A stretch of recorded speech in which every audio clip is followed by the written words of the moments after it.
harmful and non-ionizing. Solar farms are non-ionizing, which are low level and generally harmless. That term is widely used in this guidebook, which is very concerning. Non-ionizing radiation comes from computers, appliances, cells, routers, whereas ionizing radiation comes from harmful sources such as UV lights or X-rays. EMF from solar systems are non-ionizing, similar to that of your household appliances. Studies show that the exposure level within the array or at the fenced boundary of a system falls well below recommended exposure limits. What is the recommended exposure limit? I don't think that any exposure is good exposure. It says this exposure level decreases even more as you move away from the system and is non-existent at night when the system is not producing energy. Ultimately, EMF from solar systems is extremely insignificant and cannot be associated with a health effect. I'm not certain that that's true. It just raises questions. Solar panels, there's a question on here about solar panels creating high ambient temperatures in their surroundings. It goes on to also ask, are solar panels recyclable? Solar panel recycling and disposal is not yet a major consideration in New York State, as most installations are newly operational and have a minimum 25-year expected useful life. It is, however, important to plan for the disposal of solar systems at the end of their useful life. Currently, there are no regulations requiring the recycling of solar panels in New York State, but is best practice to reuse or recycle system components. Solar panels are classified as general waste, which means they can be placed in a landfill. Solar panels can contain small amounts of toxic materials, but research shows that they generally do not pose a threat. Property values, I think, will be affected in that area, in my professional opinion. And there is a sinkhole that is starting on this property. I walked part of that property on Saturday and spoke to some of the residents. There's a pretty large hole forming right at the wood line off of Colvin. A small child could fall into there. I want to know if there's been any testing done. That question was answered this evening before the meeting started by this nice young woman from Niagara who said that our data is 30 years old. That testing will be performed because I was told, and I haven't been able to actually have time to do the research, but I am going to speak to the woman that said that the actual main cap in our Love Canal gate, brownfield area is leaking. It's deteriorating and it's leaking and it's being constantly monitored. Our area of Love Canal has a stigma attached to it that's been with us since the days when people were starting to get sick, starting to have sludge come into their basements. People went blind, people got cancers. One child 10 years ago living on 93rd Street lost half the blood in her body for no good reason and almost died. If you talk to those residents, they're terrified. They're terrified of more exposure. The basements over there are randomly still being tested, and I'm told that a few of them tested positive. I did not make contact with every resident over there, but I'm doing my due diligence because this terrifies me of what we are going to expose our future generations to, because this is so new for all of us, not just here in New York State, but across the country. I want to make it better for everybody. I might not be here to see that, but our generations to come will be. Our next speaker is Vincent Hawley.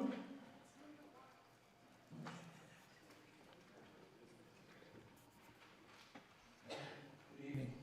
Also speaking on the resolution, to me, I come from this from two perspectives. Number one, the environment We know the land, how far was it cleansed, how deep down does it go. Once you start moving equipment, large equipment in and out, are we going to track it everywhere? Are we going to disturb the ground, just like whether it's asbestos or whether it's anything that's in the soil? They're going to have to dig deep enough to put a foundation in there. And is that going to disrupt, and is that going to harm the environment? So, and there's a lot of questions with that. The testing, what are we testing for? What has been tested for, and what hasn't been tested for, and what are the results? What's the topography, the chemical topography, if you will, of what's going on in this land?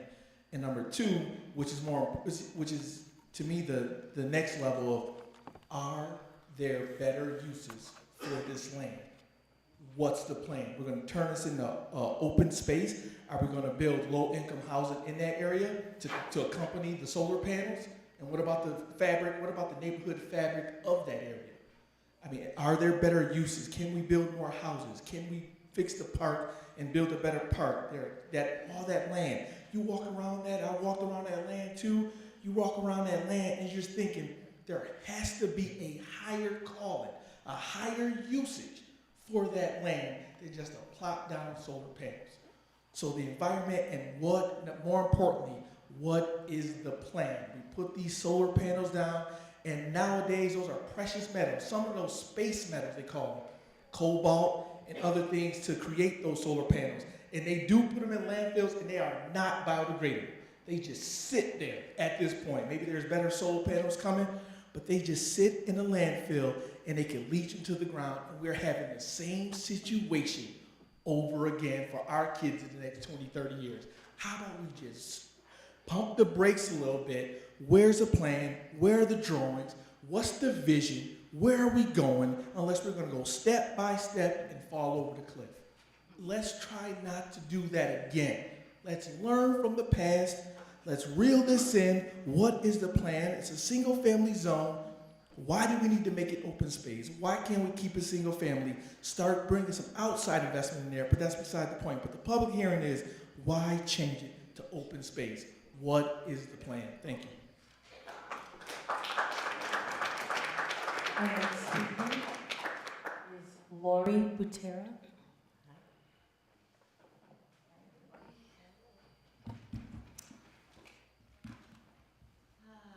Well, this topic is very passionate to me, and I did have some questions answered today, as Amanda from New York State did come to my house and we went around the area.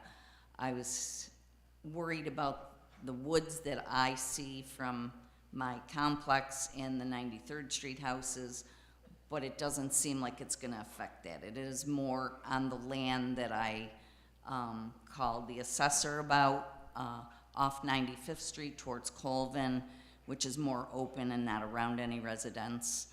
And it is city-owned property. That seems to be the area Amanda said is going to be where these solar panels go. But I still am concerned, yes, with the Love Canal ground itself and what these will do to the environment.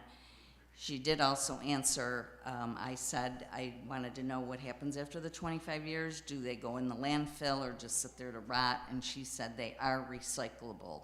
But as you just heard from Tanya, in their own website, it doesn't really answer that. While progress is being made, I hope we get some answers, and maybe you guys did do some due diligence too in the last 2 weeks before you vote. That's really all I have to say, but thank you for your time. Thank you. Our next speaker, and please forgive me if I don't pronounce this correctly, but is it Mercedes? Is that correct?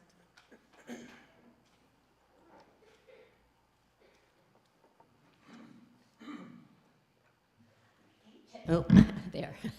I came to the meeting today just as an observer. I live off of Colvin, and it's a lovely area out there. I don't know how often gentlemen and women get out there, but it's a lovely area. We have wildlife. We have ducks. We have every kind of critter you could want. and it's great. It's natural, it's beautiful. And on the road between Frontier and Reed, on 93rd Street, there are at least two families of deer. There's a buck, there's the female full grown, and then there are younglings. And I know if that was 8 of them I counted. And you know there's more in those woods. And with everything being eaten up, our nature, we need to do a double take. There's so many other places that we could put an industrial area, not where we've worked so hard for our homes, and we keep them nice. And children, they have a park, not the greatest, but they do have a park, and this should be reconsidered because it's not going to help this city in any way. The little bit of money that's going to be made, maybe lots of money, maybe that's why it's being pushed, I don't know. But we have to start thinking of our residents. And that's all I have to say. Thank you. That is the last speaker.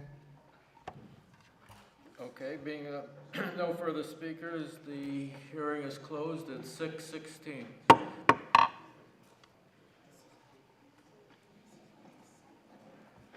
Okay, moving on to part 3, presentation and public speakers.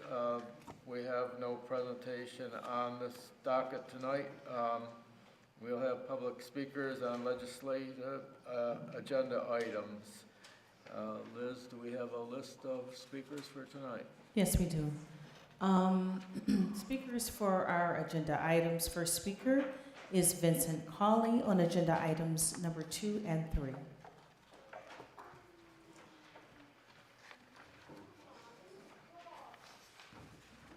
Just questions. I get curious about things as I read them. Agenda item number 2.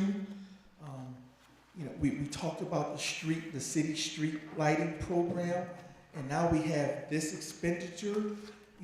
Is this part of the saving us money deal? I thought, the plan, you had the alternative of one, just converting the street lights to LED lights. They were brighter, they were better, newer technology. But now we have, this agenda item that's going to cost us $75,000 annually. Is that an annual expenditure? Do we know how many years that's going to go for? Is this saving us money? And from our side, from the city, who was managing the project for the city? What is this for? Is there a deliverable? And is this part of just changing the light bulbs? And to what end does this agenda item pertain to? Just question, I don't know, just asking about this project that was supposed to be just converting the street lights, but it seemed like there's more going on. Or maybe this is part of converting the street lights. That I do not know as a resident. And agenda item number 3, that was a previous agenda item, and it was $1 million total, so that's good that the price hasn't changed, but it was about $750,000 going to the law firm and about $250,000 going to MetLife. Now, is that a normal move to just have it all go to the law firm? Is this normal? Maybe it is normal. Maybe it's not normal. But I just find that just interesting. I'm not accusing anything. I'm just asking questions of is that a normal thing that the law firm gets it all now from when they were getting a piece of the pie?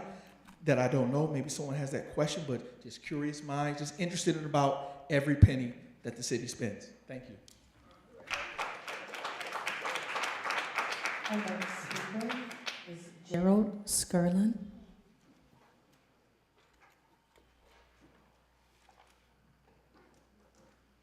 Mr. Skirlin, can you tell me your agenda items? I'm talking about all of the items, Okay. every one. I find that a 2-day notice, waiting for supporting documents, many which are normally non-existent, is unfair. For example, the last time there was buying cars, we didn't even have enough time to research how much the price of a car was to check and see if the mayor was getting a good deal or not. But anyway, the subject matters of being able to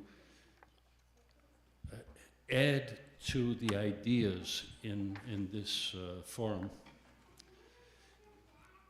is somewhat hindered because of the the time frames that we are not giving enough time to research into the matters of what is suggested for the agenda items. We should at least have 1 month to come up with some ideas and some solutions to better clarify these things. So I'm speaking about every agenda item. I'm sorry I can't speak about them because I have not had enough information on the issues to speak. Thank you. Our next speaker is Jacqueline Pryor. You're passing? Okay, thank you. There are no other speakers. Okay, that's it for public speakers. We have any administrative updates for us today? None this evening. Okay. Any community happenings, events, announcements? Just reiterating from the last meeting, Candy on the Commons, 5:30 to 7:30, this Friday at the park.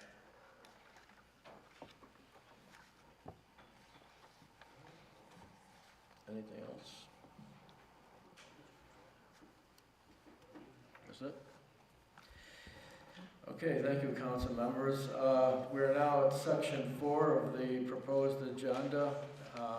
We've had the agenda and supporting packet since Friday. Are there any motions to amend the agenda by roll call vote? If no, can I have a motion to adopt the agenda as proposed? I'll make a motion. Can I have a second? Second. Okay, who seconded? Dante seconded it? Dante seconded it, okay. He's the closest one I heard first sound travels. All right. So we're using Councilmember Miles? Any opposed? Thank you. Any opposed? Okay, roll call vote. Councilmember Archie? Yes. Councilmember Bags? Yes. Councilmember Miles? Yes. Councilmember Zajac, Yes. Council Chairperson Perry? Yes. 5 yeas. 5 yeas. Motion adopted as originally proposed. Okay. Well, now we review the approved minutes. Review and approve. Yeah, we're tongue-tied tonight. Yeah, Dante, you and me both, right? Now we will move on to the approval of the minutes from October 2nd, 2024. It's section 5. Are there any changes?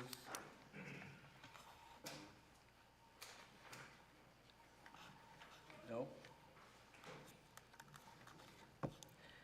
Okay, no corrections? If there are no corrections, then we'll approve them as distributed. Yeah. Thank you.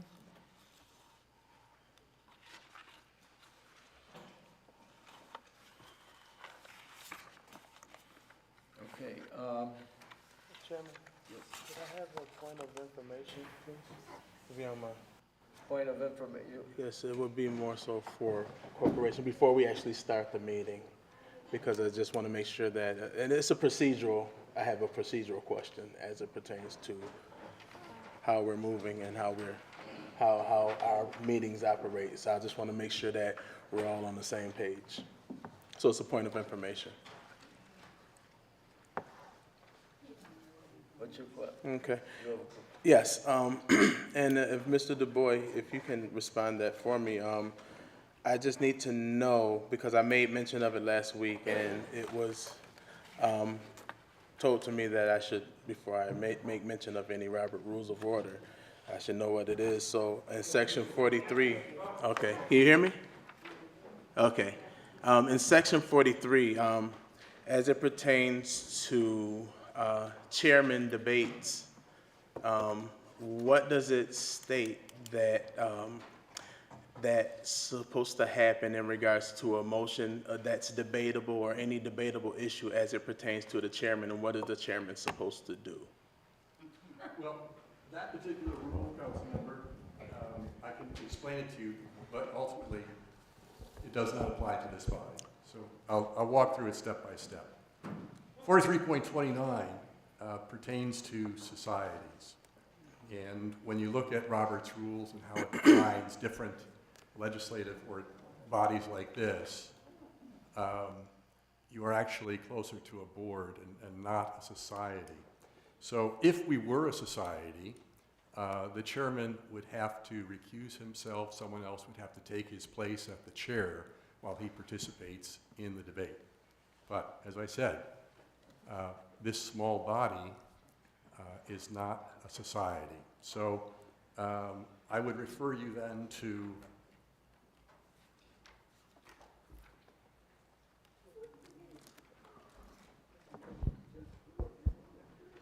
Rule 4:31, and I'll read it to you since you probably don't have it.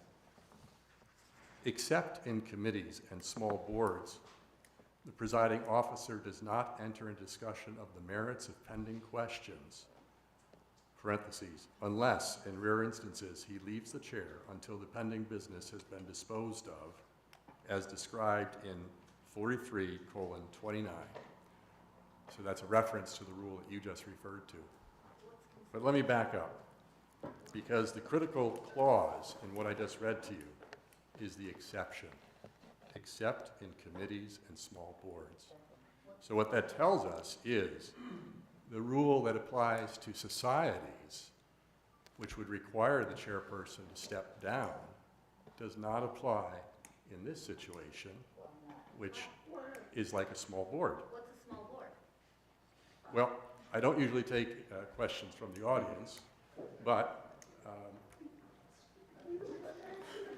Well, here's, no, I'll ask it. hang on. Yeah, once you get done. I want to read from 1:21, which states that it should be noted that certain smaller public bodies that may serve a law-making function, yet not assume the character of a full-scale legislative assembly, and instead may somewhat resemble a board. So that's the situation here. And it goes on to say, an example of such a body might be a city council that meets weekly or monthly and whose members continue their own full-time occupations during their term of service. So it's for this reason,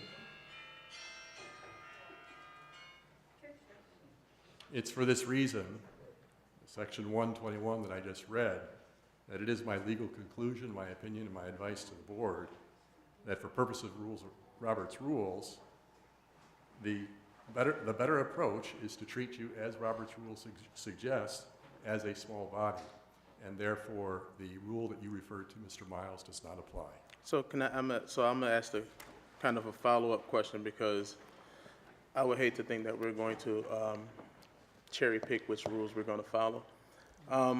So it says here that according to Robert rules, the presiding officer or chair is generally expected to remain impartial during debates and should not participate in discussion of motions, which what we have here as a Rule are you reading from? This is 43:24. Now, and it says also, should not participate in discussion of motions or issues from the chair. If the chair wishes to debate a matter, they must temporarily relinquish the chair to another member. That's usually the vice chair or the designated member, which is one of us. Because. You're actually and the key- reading from 43:29. Okay, well then, 24, I got which is the rule that But- I just explained to you. But does it's not still apply. Robert rules, and I think the thing is that I just don't want No, us to sir. get lost in the weeds of that. But let me finish, and then you can just complete what you want to say afterwards. But it says that the key point is that the chair must step down from their role to allow another member to preside over the meeting. The chair can speak as any other member of the council, offering their opinions, participating in debate, and after debate and any vote on any matter is completed, the original chair, and that's after the vote, may resume their role. This procedure is designed to maintain neutrality, fairness during a debate, ensuring that the proceeding officer does not have undue influence over the discussion while acting in their official capacity, meaning he controls he controls the order of the meeting, but he's not to control the narrative of the meeting as in his position. Because him speaking to me as a chair in a matter of a debate is unfair, and it's not impartial. And any chairman is supposed to be, and you would know in Robert Rules of Order, that the chairman of any portion is supposed to be impartial and be very neutral and to allow a debate to take place. If a debate is to occur, then he is to have either Mr.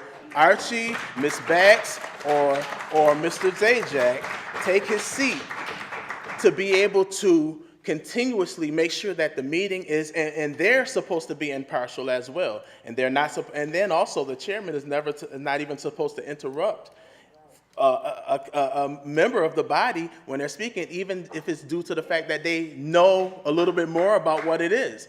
It's all in Robert Rules of Order. So here's the question that I have, because my thing is this. I've been thrown Robert Rules of Order, I don't know how many times by you and by a few other people. And so what's going to happen is this. We're either going to go by the whole book, or we're not going, or we can scrap Robert Rules of Order and just have a free-for-all. And I'm willing to go by the book, but my thing is this. From a space of authority, meaning controlling how this meeting goes, those opinions are not supposed to take place from the chair. They're supposed to take place from, and the chairman or chairwoman, whoever comes up in that seat, should always remain neutral. That's guaranteed. Now, either you either know the rules and you choose to allow them to be broken, or you don't know them as well as you say you do. But whichever one it is still on the wrong side. So I just want to make sure that you guys know that I know. And I'm not going to allow myself to be muzzled, or I'm not going to allow myself to continue to be gaslighted as if I'm supposed to second guess of what it is that I'm doing up here. So what I'm saying is sir, that's a Robert. Waiting for the question. Rules. Okay. What's your question? So are we going to follow the whole Robert Rules of Order, or are we going to try to cherry pick and we're going to try to pull from things that makes it very convenient for us, or to drive a point? Because he can't come at me if I'm talking or whatever the case is. He's supposed to get out of his This is seat of sounding more authority. like a debate. Are you going to finish Okay. your question with a question Okay, mark? well, go ahead. Answer the question. All right. So, Mr. Miles, what you've done is you've given us an illustration of what it is to cherry pick the rules. You went to the very rule, which I explained at the outset, does not apply because... Why doesn't it apply, though? I guess the question. Well, you know what? I explained it clearly the first time, and I'm not debating with you. I expressed my opinion to the board, the council. I represent the entire council. I stand by the advice that I gave. You did not hear it. I don't think you wanted to hear it. But, sir, I'm not repeating myself, and my legal advice is unchanged. Thank you. That's very much an opinion. So the question is, so what you're saying is he's allowed, so I'm asking him a last question so I can get very, very clarity, because this is all on record. So and trust me, I'm coming back with this. So what you're saying is that our chairman, at any given time, in his position, in his role as a chair, he can debate me on any given point, any motion or whatever the case is, from his seat without relinquishing his seat. That's exactly right, for the reasons that I read to you. No, that's all I need. Thank you. That's all I need. Oh, hold on. I'm good. You said yes. Hang on. You shouldn't interrupt me when I'm giving my Okay, answer. go ahead. It's a brief answer. Go ahead. He doesn't have to relinquish the chair because this is not a society. This is a board. And I read to you, word for word, the provisions that explain that. I read to you the rule from Robert's Rules that says the rule about recusing yourself and having someone replace you does not apply to a board. And as I explained, Robert's Rule says this city council is more like a board than it is a society. So the exception applies here. I have not changed my legal opinion after your debate. Thank you. Okay.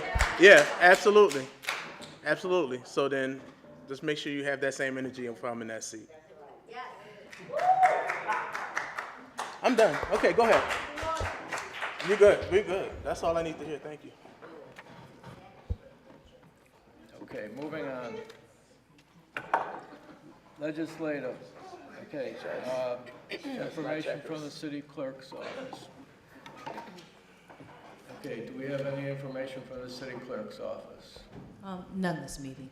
Okay, moving on to the agenda items for council for action. Legislative item number 1. May I have a motion? Yes, Mr. Chair. I move the council vote to approve contract award for a bid for Step back a little bit. Do we have, Oh. okay, I'm Sorry. sorry. Go ahead. I'm sorry, I apologize. Did I miss something? Do you have to say something? No. No? You were fine. Okay, all right. What did I miss? I'm sorry. Go Read? ahead, Tracy. Okay. Yes, Okay. motion. Okay. I move the council vote to approve the contract award for bid P-DPW 2024-25 to DCB Elevator Co., Inc., to provide monthly maintenance of elevators and dumbwaiters and emergency callback service, and authorize the mayor to execute an agreement with the said vendor as more fully outlined in the mayor's recommendation memo dated October 10th, 2024. May I have a second, please? Second. Any opposition? Can we have it quiet out there, please? I mean, we can hear everything up here and it's disturbing. Okay.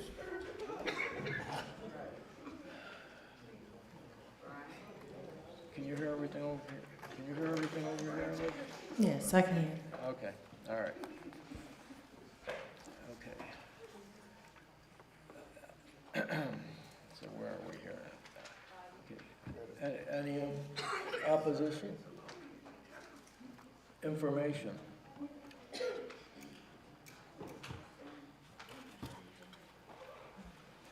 Okay, let's call a roll. Councilmember Archie? Yes. Councilmember Bags? Yes. Councilmember Miles? Yes. Councilmember Zajac? Yes. Council Chairperson Perry? Yes. 5 yeas. 5 yeas, motion's adopted. Legislative item number 2. May I have a motion, please? Yes, I move the council vote to approve the award of a contract to On the Mark Utility Locating Services, Inc., to provide locating and marking services that will protect the underground facilities that the city will soon acquire in connection with its LED streetlight conversion project, and authorize the mayor to execute an agreement with the said vendor as more fully outlined in the mayor's recommendation memo dated October 10th, 2024. Is there a second? Mr. Zajac, second? Okay. Any opposition? Question. Questions? Yes. Is any of this come out of the 10 million that we already spent for this project?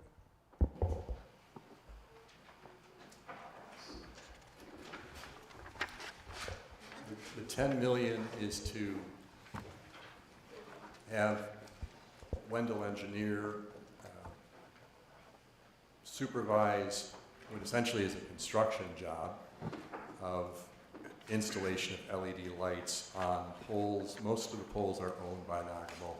So the $10 million is a combination of the construction cost but also includes the acquisition cost of securing space on Niagara Mohawk poles for what will now be city-owned equipment, meaning like light arms. The light arms that attach to the wooden utility poles will now be city property, and therefore we can attach our LED lightings to our own arms. This location service, it is an annual contract for $75,000, and I don't believe that is included in the $10 million. It will be paid for through the savings that will be realized once the LED lights are installed. And this service, if I can just explain, is necessary because by owning these LED lights, we get title to various underground wiring. So in addition to purchasing rights to put our arms on the poles, we're getting some wiring that used to belong to NIMO. The purchase will occur sometime in November, and so then we'll become the owners of some underground electrical wiring. And so every time that there's an excavator who needs to dig in a city street because of a water main leak or anything like that, a notice has to go out to all the utility owners, and then each utility has to send out a marking service. So we will be like a utility, we'll be treated like a utility. And so if someone needs to dig in a road, we, along with National Fuel Gas, for example, and Niagara Mohawk, will all be notified that there's a dig location. And now this service needs to go out and mark the street to identify whether there's any city-owned electrical wires where the dig is going to occur. And that's to avoid any damage to our property. Any other questions? Any opposition? Liz, call the roll, please. Councilmember Archie?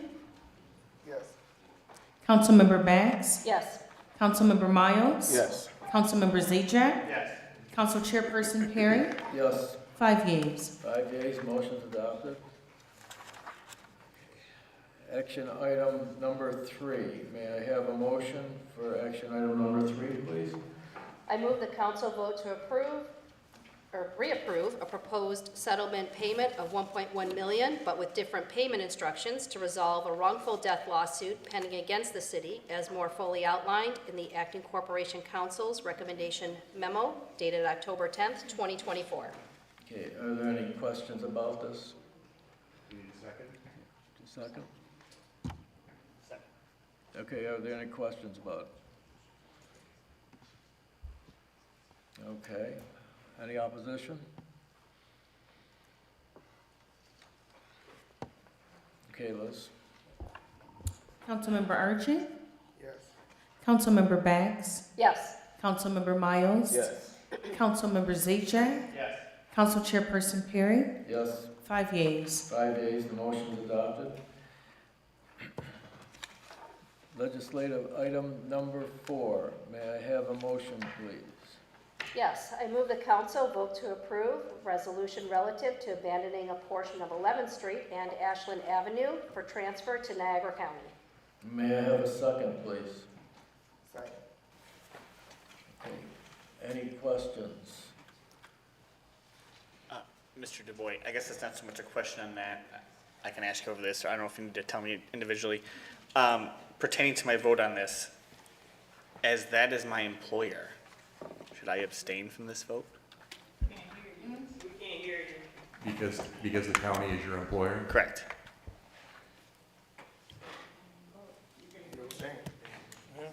Just wanted clarification. I think the safest course is to err on the side of caution and abstain. Fair enough. Thank you.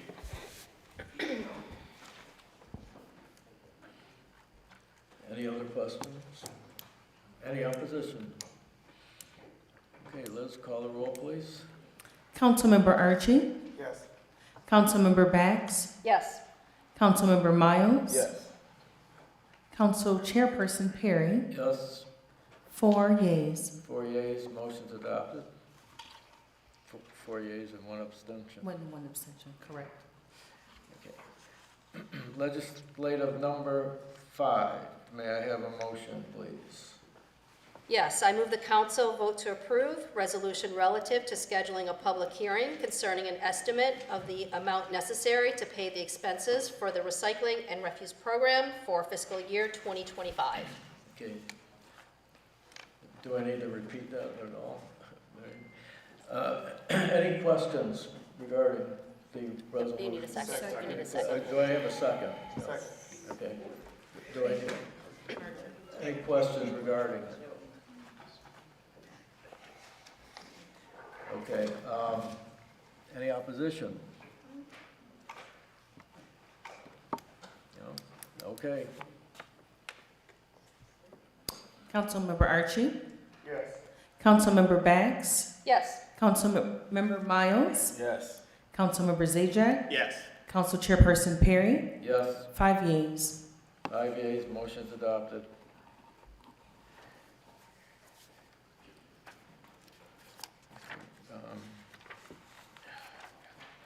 Okay, legislative item number 6, may I have a motion, please?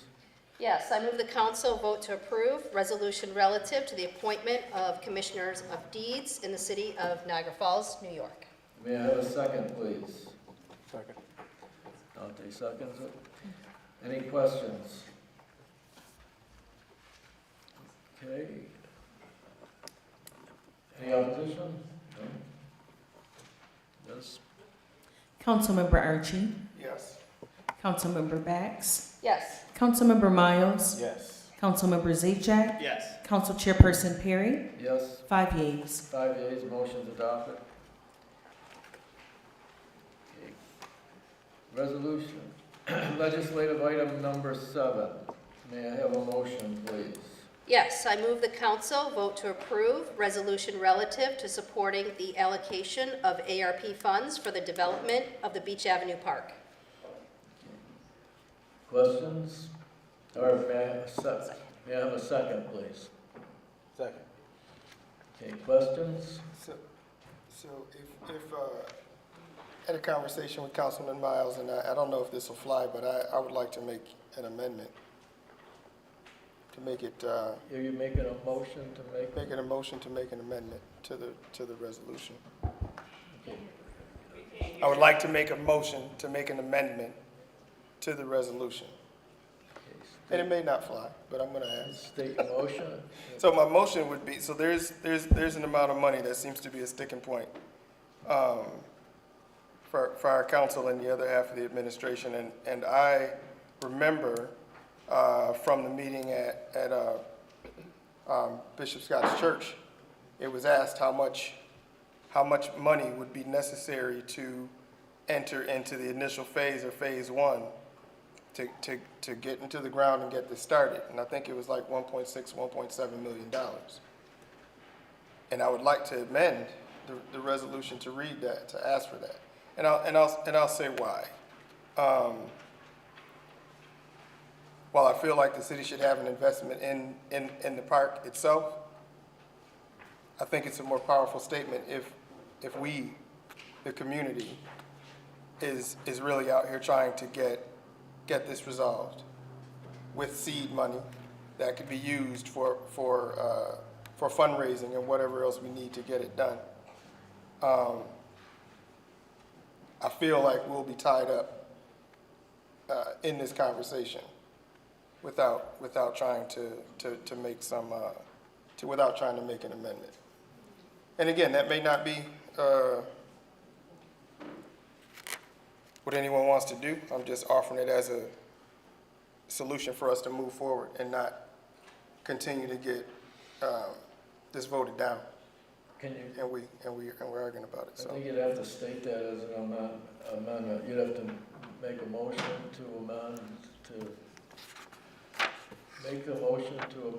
to amend third paragraph from the last, which says now therefore be it resolved by the city to $99,998 from the American Rescue Plan funds or a combination thereof for the development of the park on Beach Avenue in the city of Niagara Falls, New York. And my amendment is changing the $3,999 $1,998 to 1.7 million. So you want to amend that, you want to amend the resolution to $1.7 million. That was what, that's the figure that, Okay. yeah. Okay, the motion is to amend the resolution for $1.7 million. Is there a second to that motion?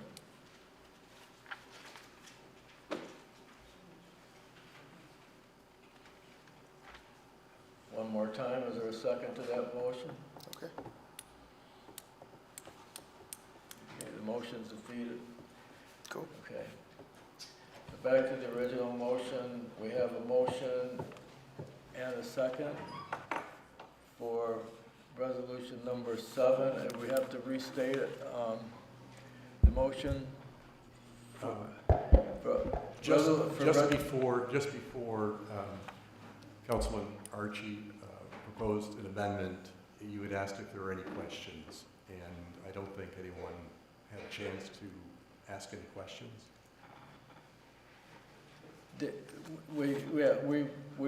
We're asking questions about the amendment now, back to the original amendment. We're back to the main motion. Right. Right, so we're back to That's questions. what I'm saying. Unamended, yeah. We're at the questions for the original motion. That's what I'm saying. So, question for the original amendment. The questions for the original amendment. I would like, I have a question about the item, the First Amendment, the law that states on the first item, I'm not familiar with, I tried to look it up and I can't find anything on the law to replace. First of all, let me say something. I am all for, I've worked for and I'll continue to work for this park. That's not my issue at all. So I want to make sure that's not. But the first part of this resolution states a law that I've tried to look up and I'm not familiar with. So It is, go ahead. no,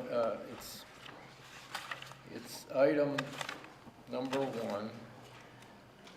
The municipal law adopted in 1975, CGS 7. Could you, applicable to our situation? So when I looked at this and researched it, I could not find it in New York or federal law. And then I did a Google search, and what I came up with is it's a statute from Connecticut. So it does not apply to the state of New York. The other issue with that first paragraph is it refers to requiring towns to replace parks, and of course, the city of Niagara Falls is not a town. So for those reasons, this is a flaw with the resolution. It's not the correct statute. So I have a question around that, because I was unfamiliar, curious about it as well. Was going to ask the same question because it kept coming up, that it was a state mandate from Connecticut. And it's positioned here as a statement of fact for this resolution. Does it even make this resolution valid? It's not a correct fact for this resolution. It does create a flaw for the resolution, and I would always recommend that, you know, flaws like this not be included in anything that gets voted on. So this could be handled by an amendment to strike the first paragraph. Other than that, I would not recommend proceeding with this resolution given that current first paragraph, the first whereas clause. Okay, so I make a motion to strike the first paragraph. I was just going to make a motion to table this and rewrite it, go back and rewrite this. Well, he said we can make a motion to strike the first paragraph. That would be easier. Just to strike it? Yeah, that would be the easiest thing to do, right? Because That, I've just answered the first question about the resolution. If there are other questions, maybe I can field those as well. I just made a and then motion. a decision can be made by the council. There's a couple other issues. No, go ahead, you go ahead. I do have a It states question. also that I wrote a letter endorsing the use of Greenway, recommending the use of Greenway funds, but I did not, it states here that council members have provided letters confirming support for Beach Avenue Park. I did that. And to approve Niagara River Greenway funds for the use of the park. I did that. But it says for allocation for the sole use of Beach Avenue Park. I did nowhere in my letter advocate that for the sole use of Beach Avenue Park. My idea is to have multiple funds for Beach Avenue Park. I don't think one source is a valid way to go about doing it. That being said, I read Mark Laurie's letter too, which was included in the document, and there's no comment in there about it being the sole source of funding. And then there's another one, and I'm sure this must just be a misprint, because it says that this should be provided to all stakeholders to ensure swift action. The stakeholders, now, Mr. Miles, you can address this if you want. Stakeholders would be anybody that lives in the area of Beach Avenue and the surrounding areas. Just to anyone that would have anything to do with this whole project, period. I just feel like it's a bunch of holes being poked in the resolution. Personally, and we're talking about right now, we're talking about the American Rescue Plan Fund. I know you had mentioned the Greenway funds. But now we're talking about a complete different source. And I hate to keep beating a dead horse in the head, but we freely, without any searching any laws or anything, we freely approved $4.5 million for a dog shelter in our park. And we're asking for a park and a community center and a space. And like I had mentioned, I made mention to Mr. Archie earlier, it's not about just the north end. Because I don't want anybody to get it twisted. The whole 4th District has been neglected for decades. Yes, sir. Yes, sir.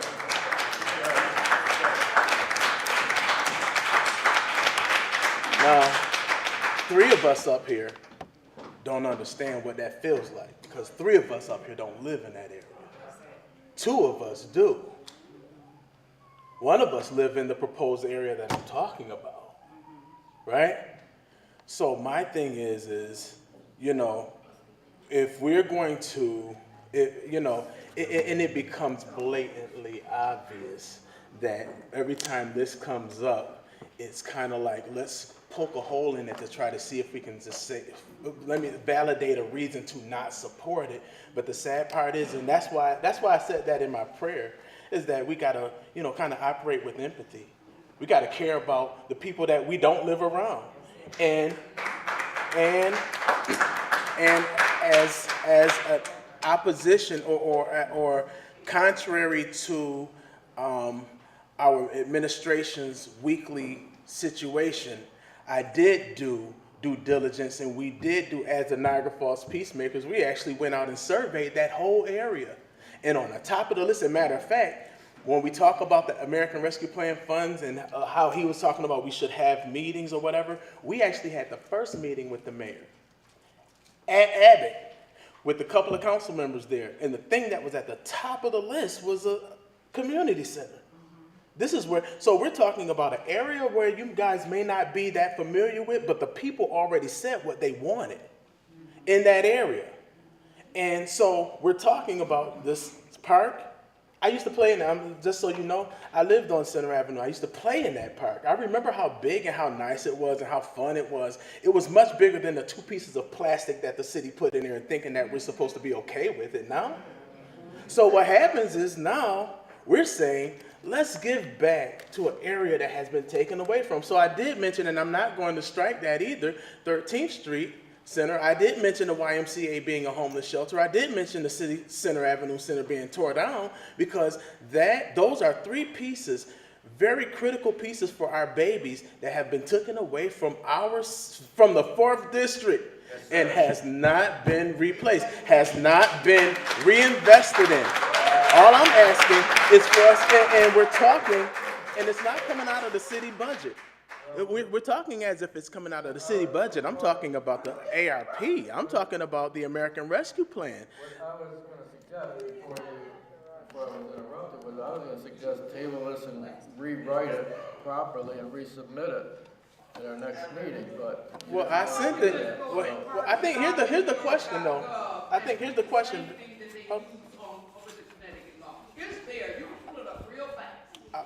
And also, I kind of just want to, because what we always state before, what you state before is that we've had this since Friday. And if I ask a question, it's like, well, you didn't ask us, but none of these questions were asked in email since Friday, since we all had this. So now we're here, and now it's like, oh, well, here, I found this, and I found that, and I found this, so maybe we should kick the can down the road. But guess what? American Rescue Plan funds is going to run out at the end of the year. I'm not going to keep trying to kick this down the road and keep procrastinating, and then all of a sudden it runs out, and guess what? We can't do absolutely nothing with it. We're not going to do this in the face of the people. That's just it. And it's just, it's right under our nose, and I would hate to think, and I feel like I already, again, kind of know the outcome. You know what I mean? I predicted it last time, and it was spot on, names and everything. But my thing is that we can't continuously try to kick it, because if that's what happens, and then we wonder why we're where we are today as a city. Okay, well, if that's I'm just telling, my opinion, Dante, is you're going the wrong way about doing it. But go ahead. If he told us, hey Jim, question. Yeah. If he told us that the first paragraph really was the main issue. I didn't say that. Did you say we can strike the first paragraph because you wouldn't vote it? Mr. Miles, I said it's a problem and that I would not recommend that the council approve this with that in there. And you would strike it, right? I didn't say it's the only or most. I didn't say it's the most serious or only problem. But you said you would strike it. You wouldn't solely because of that, and it would be more so like to strike it. I got that from your mouth. You said strike it. So that's why I told him. That would be just a first step. Now, we stumbled on another issue. Okay? So let me say this.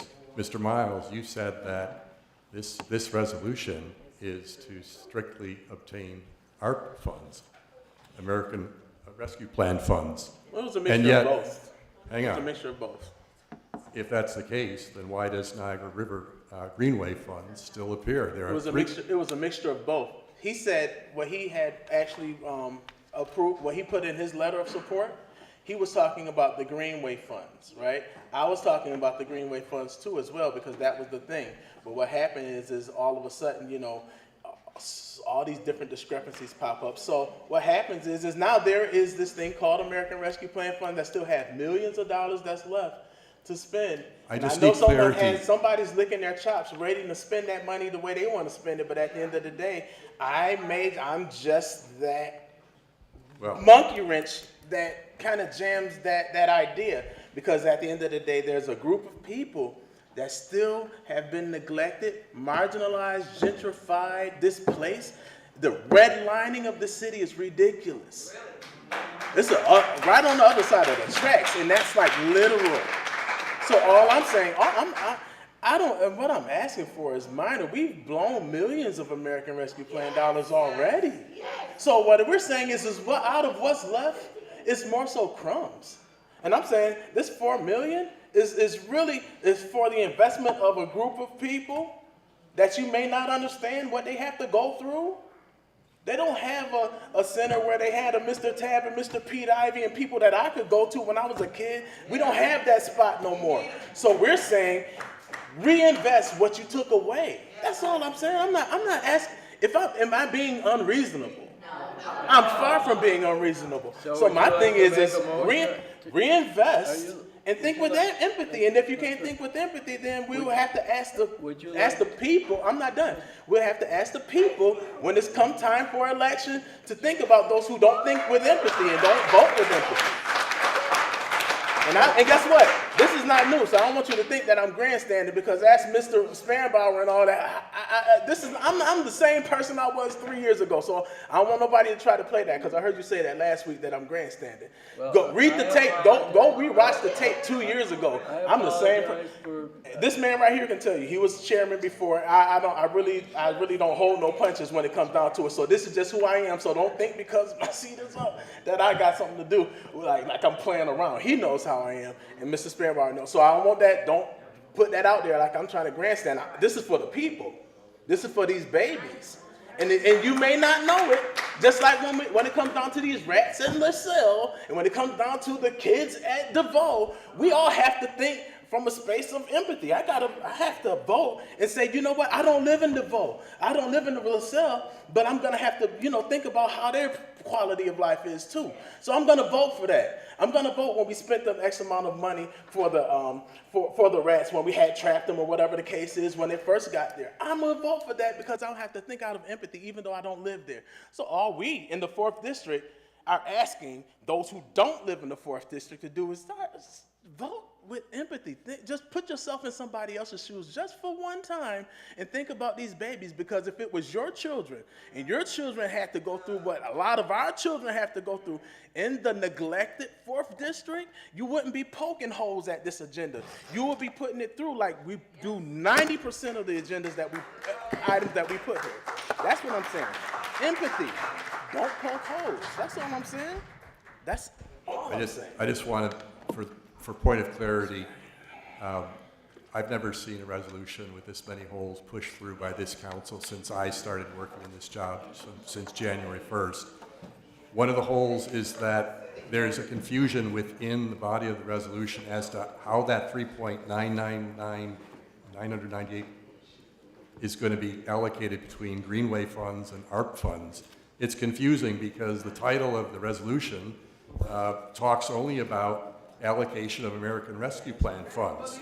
And then when it gives you the $3 million, almost $4 million figure, it only, I'm talking about the first resolved clause, it only mentions American Rescue Plan funds. Now we're told that it could be a combination, and yet there's no guidance in this resolution as to what the split's going to be. How much from ARP? How much from Greenway? Can you get money from either? I don't see enough preparation here. No. This resolution is not ready to be voted on. It needs major work. I'm not going to address you. Furthermore, Furthermore, as I read that there's 3 wherefore clauses, okay? And critically, the first 2 clauses have the words supports and urges. And I just want to remind everyone, I've said this before to the council, that there are 2 ways that this council can take legislative action. And one is directive and one is aspirational. Directive means directing, telling. Aspirational are what tells you that a resolution is aspirational are the words like recommends, supports, urges. So I just want to point out to the council and to anyone who's listening in the gallery, that first wherefore clause, the first resolved clause simply states the council fully supports the allocation of $3 million. That is not a directive, that is an aspiration. The second wherefore clause, the second resolve clause says the council urges all relevant city departments, committees, and agencies to prioritize and expedite the planning, approval, and implementation process for this project. That is also aspirational, probably because this council cannot order any administrative level supervisor or employee of the city to do anything. That would be a violation of the charter. There's a separation of powers. So it has to say urges, but it's only an aspiration. In other words, what I'm telling you is that even if you pass this tonight, nothing would happen. This does not effectively grab money out of ARP or Greenway funds the way it's written. And it can't in its current form. And it can't be corrected, because if we change this wording from urges to directs, so the council directs all relevant city departments, et cetera, then you'd be violating the charter. I don't see where this is going. It's probably 8 months too late. The petition was filed with the council last February. That was over 6 months ago. It's too close to the end of the year. There's like 2.5 months left. And the reason that ARP funds could, even if there was money available in ARP, unaccounted for, unspoken for, there's no possible way for the engineering department to prepare drawings and put them out for bid, and then wait for bids to come in, and then have a committee weigh the bids, and then come back and have a council vote to approve which of the bidders is going to get the job. There's no way that can happen between now and December 31st. There was too much time.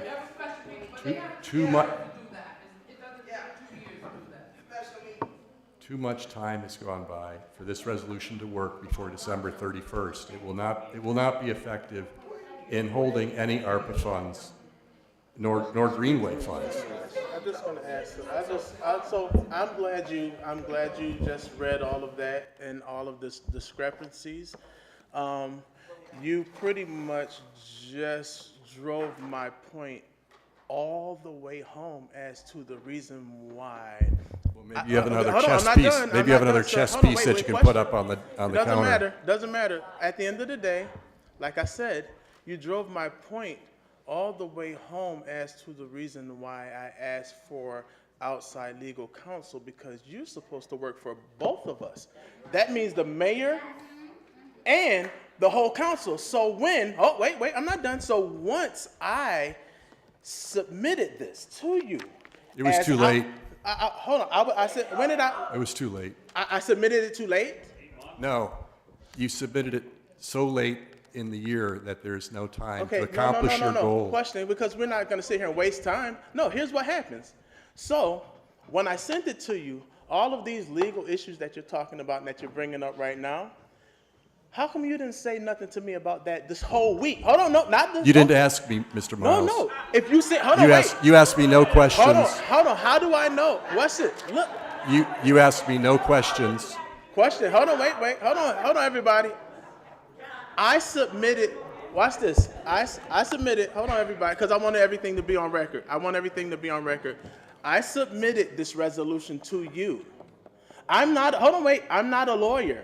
So I don't have all of these, the wording and all of that stuff that's correct. That's your job, isn't it? No.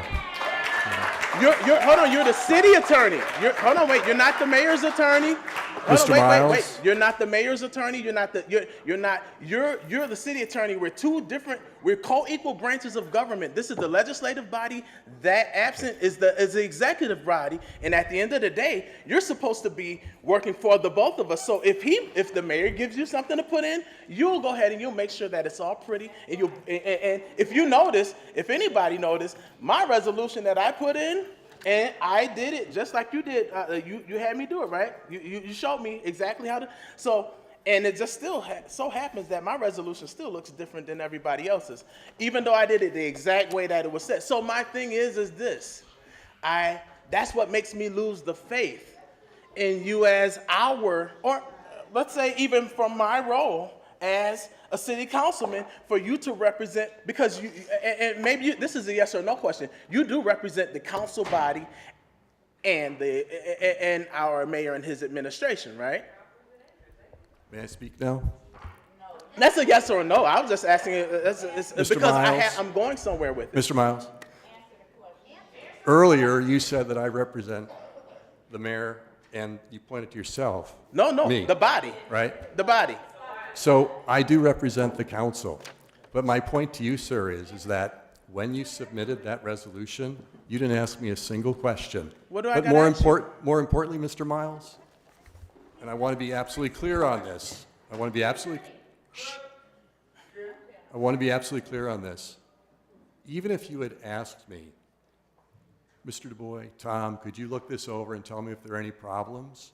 If you had asked me that 2 weeks ago or 3 weeks ago, I would have answered your questions, and more importantly, I would have advised you that the way it's written is an aspirational resolution, and that it's too late in the year for you to make this request. You're not going to obtain your goal. So I would have said it's a wasted effort. So You did as- not ask that question. So as our city attorney, you failed to advise me as what we should be doing, because right now, My at that advice, point, if you had asked me, Mr. Miles, if you had asked me the question, Mr. Du Bois, what do you think of my resolution? I could have spared you a lot of trouble by saying, this is a dead end, it's not going to work. And I could have told you that last But if I week gave when it you to you- submitted the resolution. but once I put it in, and if there's any legal, okay, let me put it this way, you're in charge of legal, right? Sir? Yes. I am in Okay, charge that's- of giving advice you're to in the charge of council, legal and I advice to the received no council. questions from you. So what Thank you. happens is when a council member takes a resolution and says, here, I want this resolution to be placed on next week's agenda, then it's up to you to say, okay, well, Dante, guess what? This is not good. Or Dante, this is that. But you know what you did? You went on ahead, you pushed it through, right? And guess what? Guess where it's at? It's on today's agenda with you knowing exactly all of the stuff that was in here that was so-called wrong. You knew that. See, at the end of the day, Mr. you're digging Miles. your own hole. But I'm good. I'll stop. We'll stop. He never does that for me. And Well- did you ask, he never does that for me. Okay. When I put a resolution in, he never corrects me unless I go to. We can vote. Did you We- ask me? No, we can vote. Again. I put a resolution in, and if there was a problem, then if someone seen the problem, and you had these issues too, but you never asked me either. I put a resolution in for what I thought was a good resolution.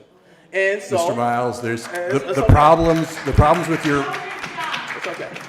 the problems with your resolution are so many. There's nothing I could have done to fix it for you. Okay. It is irreparable. It is too late in the year. Nothing I could do to help you. I'm sorry. Okay. We're gonna vote. Yeah. We're gonna vote. We can vote. We can. We said strike first line. Yeah, that's it. That was my motion. I'm gonna make a motion to strike the first paragraph, and we can move on. Make a motion. To strike the first paragraph. Okay, the motion before the council is to strike the first paragraph of the resolution and to resubmit item number 7, legislative item number 7, and to adapt resolution number 7 without the first paragraph. And I need a second to that motion. Second.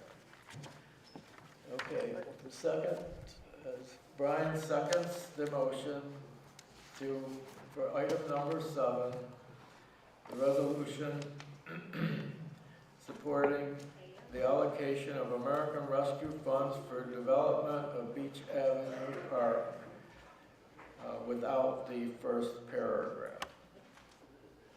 Are there any questions to that resolution? Mr. Du Bois, just clarification, because this is the first time I think we've had to do this. So if we motion to strike this, we vote on it, then we're gonna vote on the amended version, correct? That's correct. So this is simply the vote that's being posed right now is simply to strike the first paragraph, and then we have to come back and start over in a sense with the amended resolution, and then there will be a vote on that, I presume.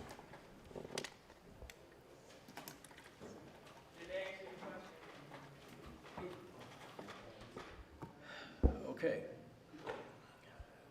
Call the roll. Call the roll, please. Just just to be clear, a yes vote means you're in favor of striking it, a no vote means you're not. Correct, yes.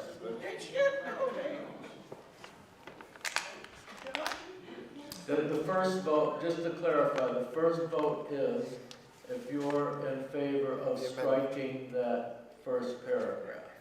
Okay? It's not for the full amendment itself. Ready? All right. Councilmember Archie? Yes. Councilmember Bags? Yes. Councilmember Miles? Yes. Councilmember Zajac? Yes. Council Chairperson Perry? Yes. 5 yeas. 5 yeas, that motion is adopted. So now the resolution before the council is legislative item number 7, supporting the allocation of American Rescue Plan funds for the development of Beach Avenue minus the first paragraph. Can I have a motion to move, to adopt, or to vote on the Yes. resolution item, legislative item number 7? So, yes, I move the council vote to approve the amended resolution relative to supporting the allocation of ARP funds for the development of the Beach Avenue Park. Can I have a second, please? Second. Dante, second. Okay, are there any questions? Yes. Go ahead, Councilmember Bax. So, well, my question is around the first now therefore be resolved paragraph. It makes reference to, if I'm understanding correctly, both the Greenway funds and the American Rescue Funds, plan funds for the $4 million, just under $4 million.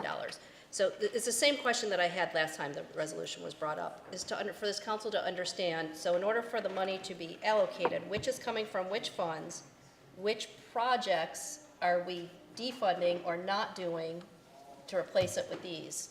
And we still don't have the documentation for that. So my question is do we have it? So I think I can sort of reduce the confusion by saying that based on the way the Greenway Commission funds are handled and the fact that the application for the available funds for the remainder of this year, they were submitted in September, right? And it does not contain a request to fund the addition of a new park such as Beach Avenue Park. It is strictly limited to reinvesting in the parks that we already own, that the city already owns. So in reality, although there was, this idea that you could somehow, get money from Greenway funds, that is not going to happen between now and December 31st. It's an impossibility. Okay. That leaves the only other option that the resolution proposes is American Rescue Plan funds, but for the reasons that I've already stated, there is simply no ability to get a project, launched with stamped architect and engineering drawings and everything, all the work that goes into it. And the resolution, if you look at the resolution, the second resolved clause, it does understand that there is more planning to do, more approvals to get, more implementation of processes for this project. So even the author of the resolution understands that this is not ready for going out to bid. And because the money cannot be committed to a signed contract between now and December 31st, it's basically out of reach. The other thing that I should add is the council, a prior council in 2021, conducted 5 public hearings. And that culminated in a vote in October of 2021. It was a unanimous vote by the then sitting council, which allocated the funds for ARP. So the entire plan that has been in operation since October of 2021 until present has been following that council's allocation. And even if it wasn't too late to send out bids and to get a signed contract by December 31st, this resolution does nothing to revoke what the council did in 2021 after 5 public hearings. If it proposed to do that, I would urge you not to do so without at least the same number of hearings. But again, there's no time between now and December 31st. So those ARP funds are beyond the reach of this resolution, even if it were passed with the amendment that's been made. So the base funds have been allocated. What about the interest that is set prior to them being spent? Do we know what that looks like? I have no personal what I mean? knowledge of what that entails or how much money might be involved. I have no idea. And my second question would be like, so if okay, a project is approved and it says, yes, we want to do this, because I keep hearing December 31st. I didn't see a due date. Like, I don't remember a due date saying that we couldn't move into 2025. No, the due date is set by the federal government. It's not enough that the council simply allocate the funds. The critical thing is to prevent the money from going back to the federal government. The critical thing, the absolute critical thing, is that for all the money that you allocate, we have to have contracts signed. In other words, let me use an example. We've got the dog shelter, right? Money's been set aside, it's been allocated by the council. If the dog shelter contract is not signed, meaning that there's contractors ready to go for a firm price, ready to start building, if that contract is not signed by December 31st, the money that is allocated for the dog shelter would have to return to the federal government. Now, I can tell you that the plan is that contract will absolutely be signed and ready to go, because there's no intention on the part of there's no possibility that money that's been allocated for the dog shelter is going to be lost to return back to the federal government because the contract isn't in place. But a lot of work has had to go into getting that ready. Hold on, I got a question. Did you say, I got a question. You said that the council from 2021 already pretty much allocated how much, where all of the American Rescue Plan Fund was going to be spent? They allocated it to specific projects, specific areas, yes. Right. Yes. So, and so they pretty much got the whole gist of what they wanted to spend, pretty much all of the funds on, right? Well, no, I mean, there are general categories, but you have to understand that each category has a dollar amount attributed to it. For example, like equipment might have an allocation of, $5 million. Investing in buildings, city buildings, might have an allocation of $10 million. And so the administration took that and started working on projects so that it would match the allocations, okay? So if there's $10 million for buildings, then it's going to be spent towards buildings. Right, okay, so that's a good thing. So my thing is this, because you did mention the dog shelter. And that was just That's a recent. building. It's a building. It's a city building, yep. Yeah, but again, that wasn't allocated by 2021 city council. That was a set of monies that was still kind of floating. So we're saying they either had their plan exactly how they want to spend it, or they didn't have it. Two, doesn't we supposed to have these Can I answer your first question? Okay, yeah, you can answer that one. So, you've never asked the question of the controller, to my knowledge, whether there's money floating unaccounted for or undesignated that's available. And my information is that there is no floating money out there. Oh, The well, money, the money has been I received, designed for each project, I right? received- And I we have a actually- December 31st deadline. I actually still have, I actually have the documentation that says exactly how much money we've spent and whatnot on, and have allocated for the American Rescue Plan. My question is I'm going to go to the next one because I'm not going to beat this dead horse. So if we chose to do it, let's say we chose to do it today, don't we have till 2026 to actually finish the project? Because you're saying it's impossible to do it, but It is impossible. Right, Here's no, why. no, can Here's can why. I finish? Hold on, wait, you can't answer without All right, getting full. you can finish your question, Thank and you I'll so give you much, the I answer that appreciate I was that, going to give. Thank you. So what I'm telling you is this, if we allocate it today, as per the American Rescue Plan, we're supposed to have, you allocate it before the end of this, that's why they have a deadline. So if it's before, usually it's before what? Before December 31st, we have to have the money set for whatever projects that we have. And then after that, then you have 2 years to fulfill those projects, right? That it's plain and simple. We're not gonna try to make this any difficult or any, try to complicate the situation.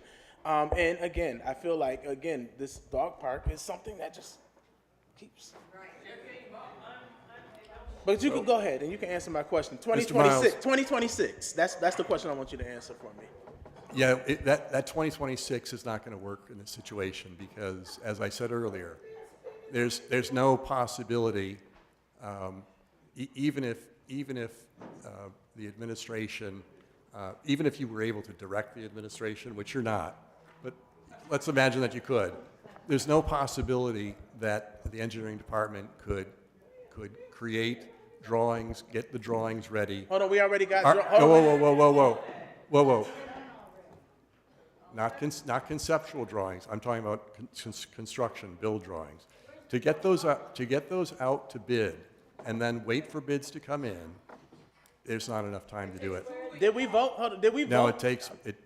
Hold on, look, did we it vote? takes more than 2 weeks. Okay? Did we vote? I guess the question is didn't the council vote to approve nearly $200,000 for drawings for this exact park? I know it was during the mayor's race, so it was easier to kind of get it through because somebody's running for election. It's easy to get a yes and we can get this money. But we actually approved a lot of money already for this park, not an imaginary park, not a Centennial Park, none of that. We're talking about this actual Beach Avenue Park. We actually approved nearly $200,000. So is that what we do? Do we waste money to check a box? Well, was that for the planning For drawings? the drawings. What drawings, sir? Hey, if you can hold that up right there, if you can look behind you, sir, those drawings right there. If you can bring that up, Miss Jackson. Thank you very much, there. Okay.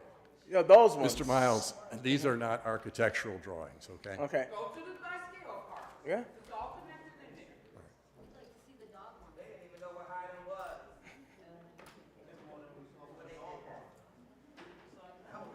I have to report home. And then we haven't even as far as the dog park is concerned, we only had a paragraph before we even voted it in. We didn't even have all of that extra stuff that we got.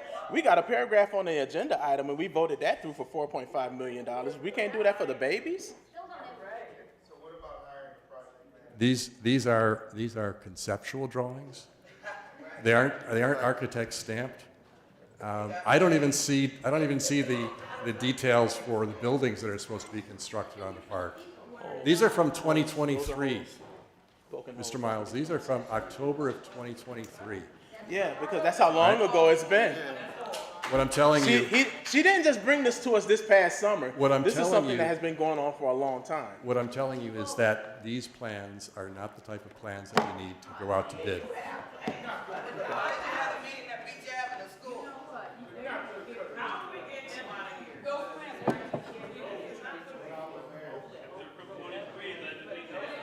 That makes it a full year, I would think. If my math is mathing, that makes it over a year. So Tom, you're saying hiring a project manager that we could allocate the monies to would not, to start the process? I can't hear you. I can't hear you, Mr. Archie. So hiring a project manager for the specific project. I can't hear you, sir. So hiring, like trying to hire a project manager, that would not help retain funding to move forward into the next 18 to 24 months. It wouldn't be enough just to hire the project manager between now and December 31st. You have to have all the contractors ready to go, sign contracts. Before, even when you're not ready to break ground. That's right. We're facing the same critical deadline with the LED lighting project, okay? And on my desk today, I received the Wendell contract, and they're the general contractor. We're in a rush because we know that without completely signed contracts, the project is dead. We lose the money. So we have one piece of the puzzle fully signed by the mayor. It's going to be returned to Wendell tomorrow for their signatures. But that's only one piece, because then Wendell has to quickly hire its subcontractors who will perform the work. Now I'll tell you this, they'll get it done. But if for some reason those contracts weren't signed between Wendell and its subs before December 31st, that project would be dead and the money set aside for it would go back to the federal government. So it's not just hiring a project manager for the Beach Avenue Park that could save the day. That will not save the day. There's too many steps to get done between now and December 31st. It's an impossibility. I think we should get a second opinion.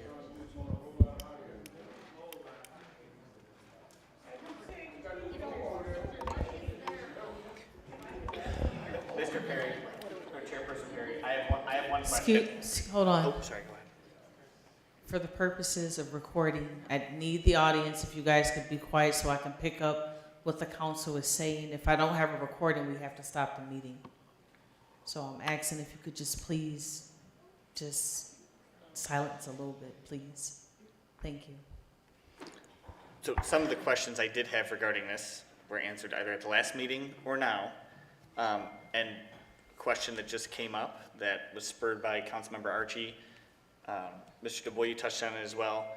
And I want to precursor this to Councilman Miles. As you said yourself, you and I sparred before when I sat where Mr. Perry sat. Always respectful. I give the same respect to all of my colleagues, regardless if I agree or disagree with their position. But even to the point of Mr. Archie about the interest, have you sat down with, before anyone breaks out, with the administration or the controller's office to see if there is any amount, let alone $4 million, available in ARP funds that could be set aside for this? I actually requested and received, and I had some great eyes overlooked. I have all of the documentation as to the expenses that we have set up for the American Rescue Plan Fund. And since you asked me the question, it's tough to sit behind a closed door with anyone that you don't trust that they're going to tell you the truth when they already lied to you once and twice from a table. So for those of you who keep asking me about talking to the mayor, let me make this clear. I am very willing to work with the administration. I told him that. I just don't work for the administration. That's right. So my thing is this, if we're able to sit down and but my thing is if you don't trust, when someone shows you who they are, you believe them the first time. When you show me if I can't trust you, I'm not gonna have a conversation. It'll be a waste of time. That'd be time away from my kids, my family, my wife. To sit in the office and be fed something, I'm not gonna do that. So my thing is a lot of times it would be cool if he would show up, and then we can have this very open conversation with all of us as a big family. But the thing is that he's not. So because he's not, I'm not gonna go have a meeting and have him whisper sweet nothings in my ear about things that he knows that that he think that I want to hear, so I can come up here and be appeased, and then all of a sudden I don't fight for the things that are just going to slide by at the end of the year. That's what happens. When you just sit back and you're passive and you don't fight for it, it's going to keep sliding by. Well, my thing is keep uncovering everything. Sunshine is the greatest disinfectant. At the end of the day, it's going to be open season. Everyone's going to see what's going on. I think that should probably answer the question. I'm not talking to him. I'm not. No, and I understand that. I respect your position on that, and you hold true to that. I guess to the further point, the controller, and Mr. DuBois, you can correct me if I'm wrong, the controller is one of the positions, department heads, that we don't need authorization to talk to, correct? That's correct. So I can understand you don't want to talk with the mayor. Why not go meet with the controller, who would handle all the money? Well, right now, at this great point is that we're here to vote on an item that has been placed on, just like hundreds of items have been placed throughout this whole entire year. Right. And for me, again, a lot of the questioning and so on and so forth, a lot of the legalities through the agenda that's wrong, things that are wrong, or whatever the case is, all of the things that are being brought up right now, we've never stuck a pin on any item that we've actually went through pretty much this whole year, as much as we've done this one right here. So here's what I'm gonna say. I'm gonna say we already have the amended version. Everyone knows my stance. I'm the one that actually put this item. It was a fight getting it here too. It's here. I asked of my colleagues, instead of finding reasons to not support it, think about why. My why is bigger than any of these obstacles. My why is that I know from a personal space of what has been taken away from a specific portion of our city. I know from a personal space, and you guys don't know that. Most of us up here don't know it. And so my thing is that, instead of trying to find a reason to not support it or vote it down, or to, let's ask a question that's going to kind of like support me not voting for it. I'm going to say, okay, well, what about this? Okay, beautiful. I'm going to say no because of this little minor. Let's just say, hey, you know what? Let's think about these other kids, these black and brown kids too. It's a majority of them in the 4th district, again, that has been gentrified and that has been displaced and marginalized and has been underserved for a very long time. So let's think about something outside of let's not be parochial when it comes down to how we vote and how we develop. And let's not stay in our narrow zone and say, hey, this is technicality. At the end of the day, it's kind of like a cut and short. Do you want to build a park and a center for kids that need that park and center, or you don't want to do it? You either care about it or you don't care about it. It matters or it don't matter. So right now, I think at the end of the day, I don't want to get caught up in the weeds, because I think the thing is I think it's really black and white. I think it's straightforward. It's just, yeah. So I don't think we're beating a dead horse if that's the case. I don't want to, try to make it more complicated than it is. Do you either care about these kids and not just the kids? It's for the elderly too, right? The elderly, because I'm not. It's not just. But I have a heart for both, because they can't help it. They can't help it. These babies can't take care of themselves, and these elderly people, it's tough for them too. And so I'm strong enough. I'm in the middle. I'm going to continue to fight, whether you like it or not. And it's going to get uncomfortable up here with that. So with that being said, my thing is you either care about it or you don't. And your vote is going to, words mean absolutely nothing. Your vote is what's going to tell the story. So again, I said everything. I feel like I said everything twice. So we can stop the whole. We don't have to do any more back and forth. We can vote, and then we can just allow everybody to vote how they're going to vote. I know. I already know how it's going to be. But I just like it on record. That's what it is. If we're going to vote we're going to vote on record.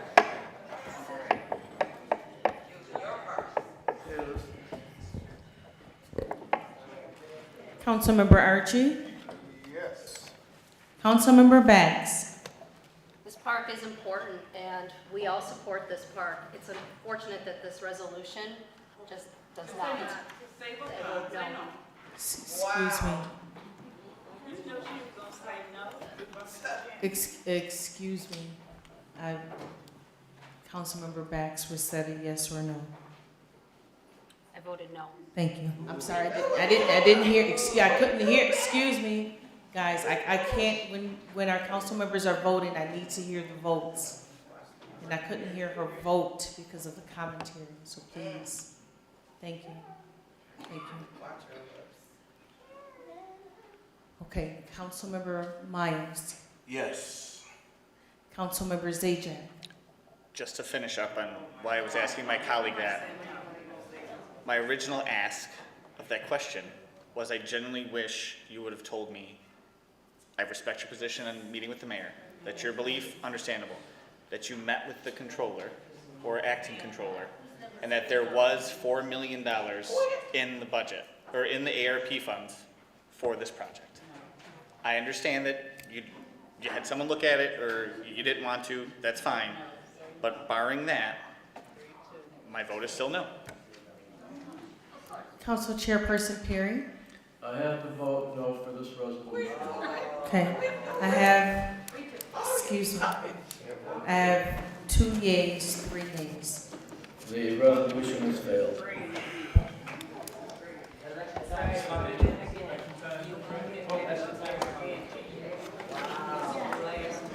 Okay,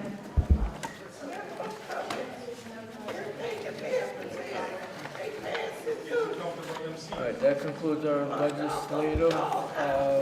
Now we're open for the good of the community portion. I'm sorry, Our okay. news.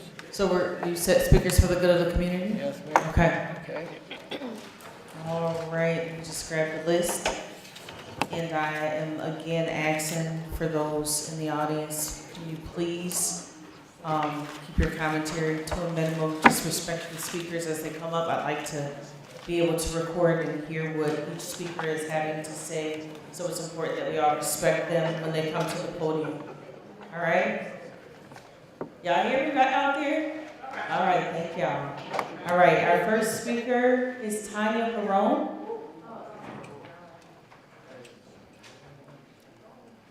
Sorry, you're not Tanya. I was here before Tanya, someone hit my car outside, I couldn't sign it. Hold on. Janine, that's not how that works. Well, We already know. I was told to sit It down. doesn't I was work not like that. allowed to speak. Hold on. Wait. Janine, hold on. It's not that I don't want you to speak. I have to get direction from our council chair. So the speakers that signed up was Tanya. Okay, so I would have to ask the chair if he is going to allow you to speak. I don't have a problem with you speaking. I have to follow the rules. Okay, so. Mr. Chairman, before you make a ruling, can I just point out, in the 12-point rule for public speakers, there is one, number 5, that states you cannot transfer the balance of your time to another speaker. I'm aware of that. That's what I was looking at. That's correct. Yes, right. Yeah. Can't. Can I just ask a question? It's an item. Is it okay to make someone not be able to speak that was signed in for making a face? I didn't get to speak 1 week for making a face. Then I was not allowed to speak for a month. We have a set of rules for a reason. Okay, so Just hold let on, other people- hold on, let me get clarity. So, Council Chairperson Perry, based upon the rules and regulations, are you allowing Ms. Gallo to speak or not?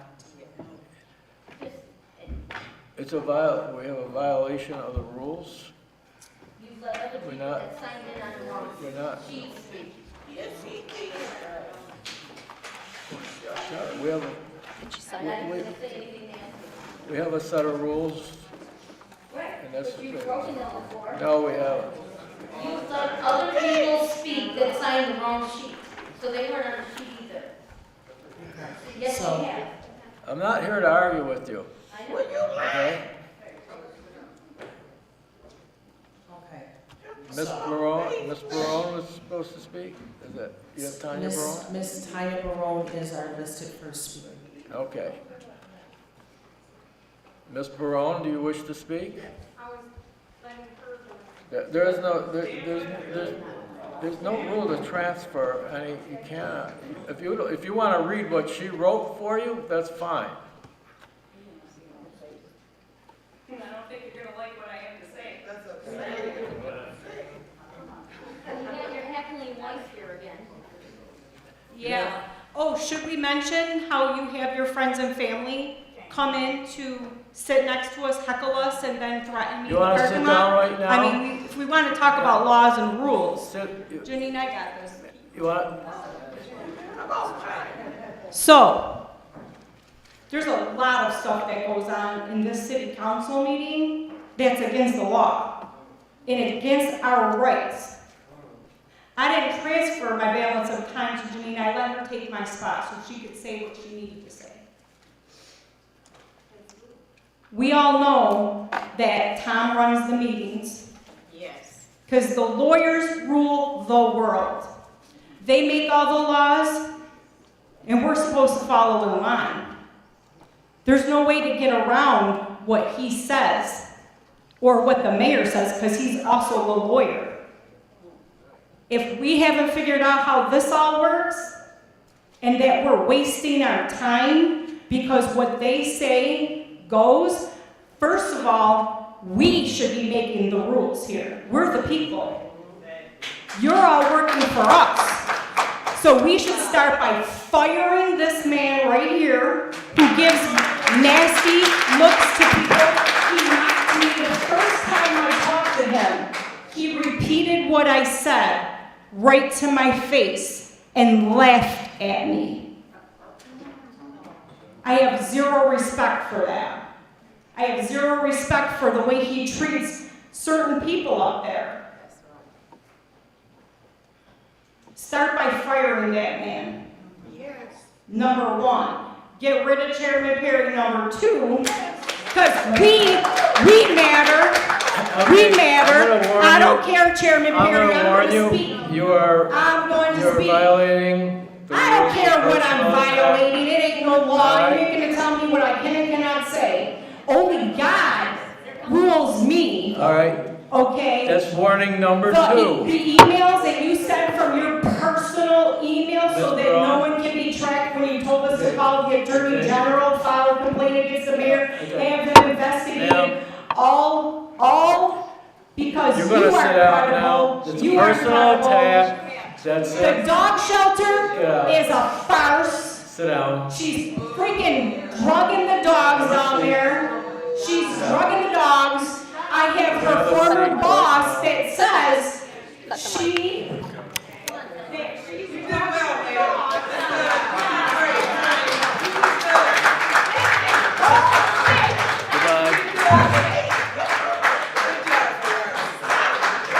And you know it, and I know it, and all these people know it too.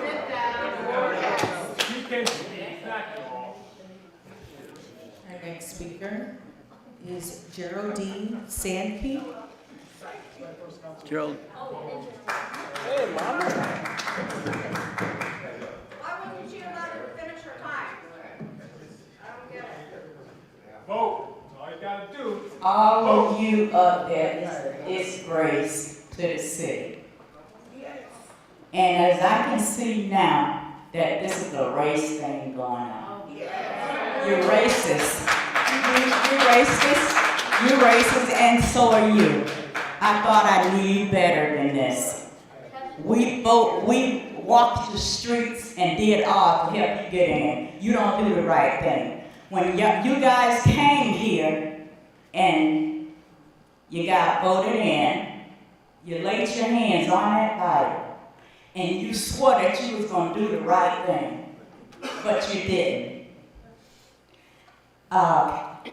Chairperson Perry, you had all your relatives to come in here and go against all these people. They threatened them to come outside so they could beat them up. That's what they say. That is a disgrace. That should have never happened. That shouldn't have never happened.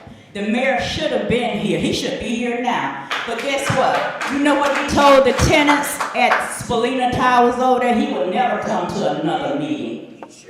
And this is a hot mess. You are a disgrace to the city, and I am so embarrassed of all of you. Makes no sense. Now first of all, you want to get $4 million and build a dog shelter over there. Why is it so hard for the 4th district? Right. Yeah. Why is it so hard for the blacks, the minority? Why is it so hard for you to get some money in for them? You don't care. You're just an embarrassment. And it makes no sense. You get up there like a bunch of puppets. And we are sick and tired of this mess that's going on. And the leaders, all the leaders should have been here. But guess why they're not here? They're all scared. A bunch of scared puppets. And yeah, I said it, and you make sure you tell them I said it. They should have had all the members here. This place should have been packed tonight. Why is it so hard? It wasn't hard for you to get $4 million to build a dog shelter. But it's so hard now. You're going through all, and this one here, going through all kind of paperwork and stuff, trying to find a reason not to get the park for the kids and the elderly. You need to be fired. This is a whole disgrace to the whole city, and we're sick of it.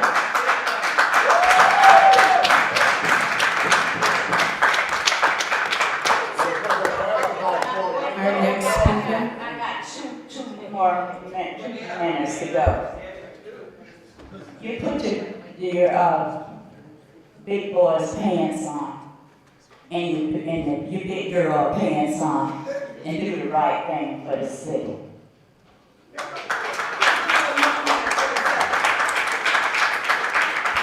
Our next speaker is Deacon Gibbs. That basketball court right next to the chalk. Bring it down. Hey everyone. Good evening, ladies and gentlemen. Panel. I'm Deacon Gibbs. I'm just gonna read this little stuff here that's written, and then I have, when I'm through with this, I will hand each and every one when you use one if it's okay. I won't be long. I'm gonna take a minute here. Again, it says, good evening, Niagara Falls City Council members. Thanks for giving me the opportunity to speak. I'm a member of the Men Standing Strong Together, a nonprofit organization whose sole purpose is to make a positive difference in the lives of our youth and to help empower them through wholesome education. Our aim is to help students develop the skills and values they need to succeed in all areas of life, to help students be confident and independent so that they may thrive in all areas of life, to learn to be team members and develop social competence. Men Standing Strong Together goal is to provide a safe, happier, and more dynamic life. To do that, we are appealing to our Niagara Falls City Council members for the sum of $100,000. The money will undoubtedly provide the resources for disadvantaged children to take educational trips to places such as Corning, New York. I think there's Coopertown, a scenic steamboat ride in Lake George, and Legoland, New York, and the New York State Fair. The transportation would be by train and by car, as well as local activities, bowling, fishing, basketball, picnics, along with most important social and emotional skills training.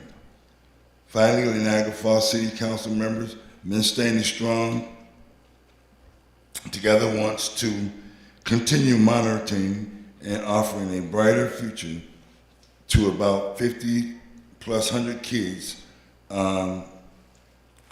With your financial support, it will be possible. Thank you.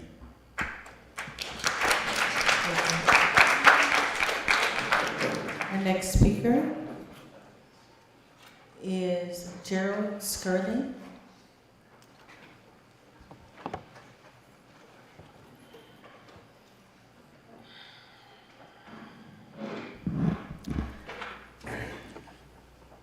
I am going to speak about free speech tonight. On April 24th, 2024,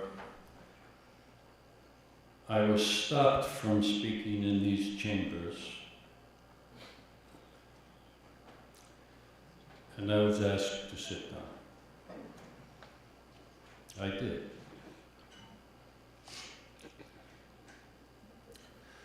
But I'd like to get the record set straight. Tanya Barone also spoke. She got up, she spoke, she was told to sit down. She did. The council went off on a break, they came back, and they permitted her to speak. So, technically, she was not forbidden to speak on April 24th. I was.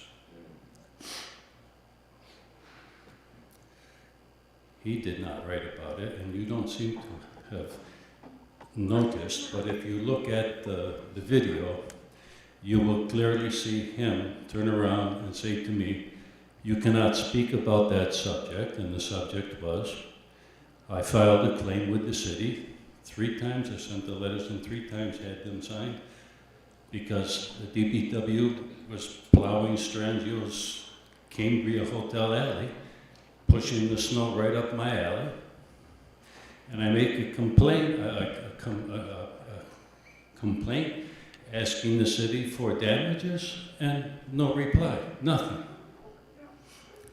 3 times I had the letter signed by the law department.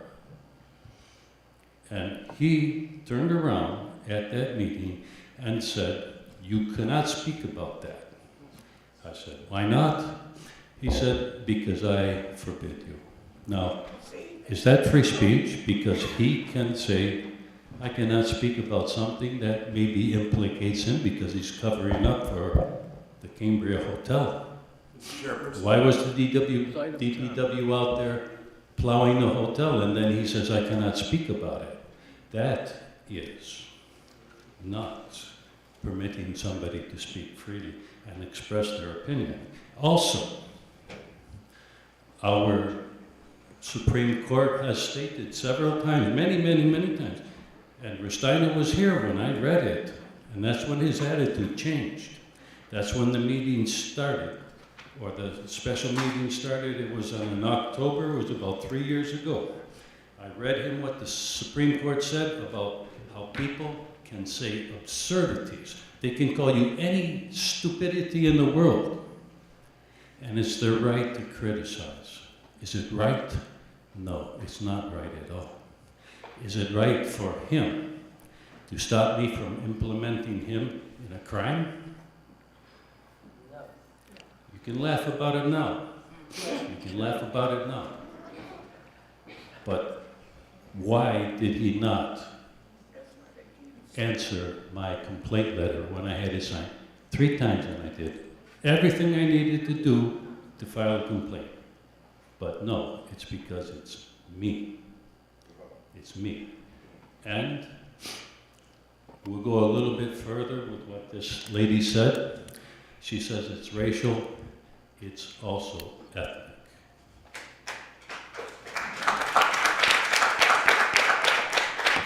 But as a political scientist, I would like to say something about this administration, or this city council.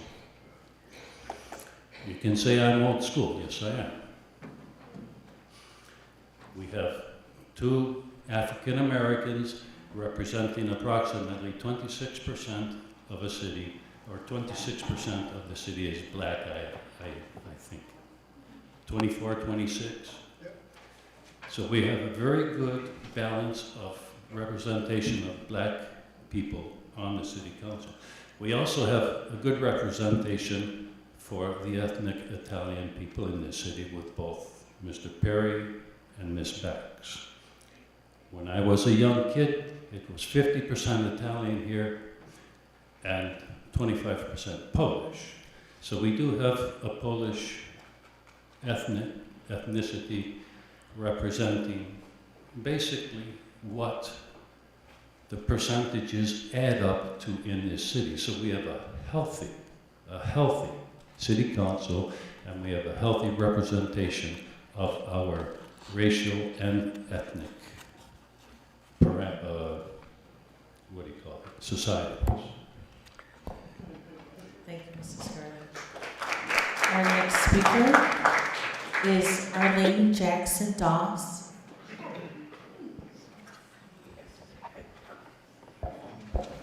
Before I start, I just want to bring this to your attention, Mr. Du Bois. The cover sheet says 23. The documents on the inside, they say 3/29/24. Very current.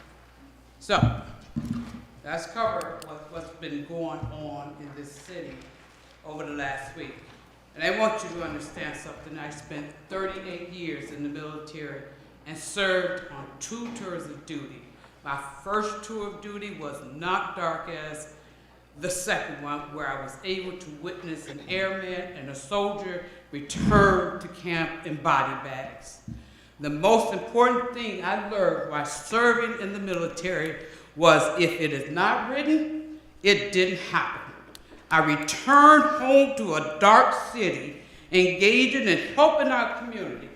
However, when our elected officials go on YouTube and refer to residents as these and those people, misinformation, leftward-leaning characters being less than accurate, professional victims, then questioning how do things happen under the nose of people and no one knows about it. Let me be clear to everybody in this chamber, I am not a victim. Not by far. So I read to you, I can go back to 2022, February the 4th. Dear Ms. Stokes, thank you for your letter of January 7, 2022, indicating what Niagara United Vision would like to see on Beach Avenue Park area. It is with this information, the city is putting together a request for proposal as required by federal law, which is the source of the funding through the American Rescue Plan. We will get proposals so that the full community outreach, design, and scale can be accomplished.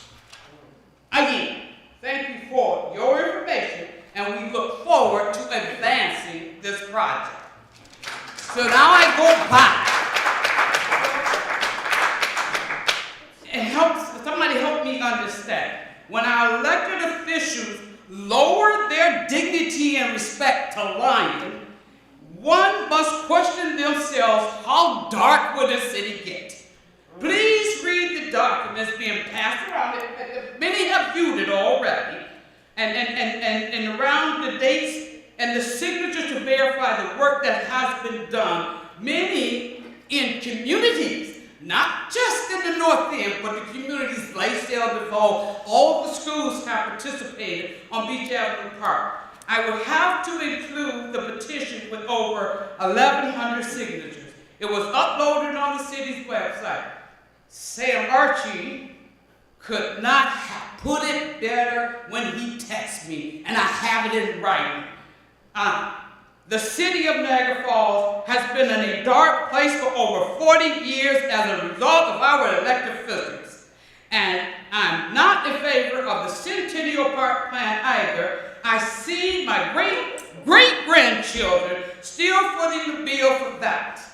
And the administration will blame it all on the executive board because they hold the purse strings.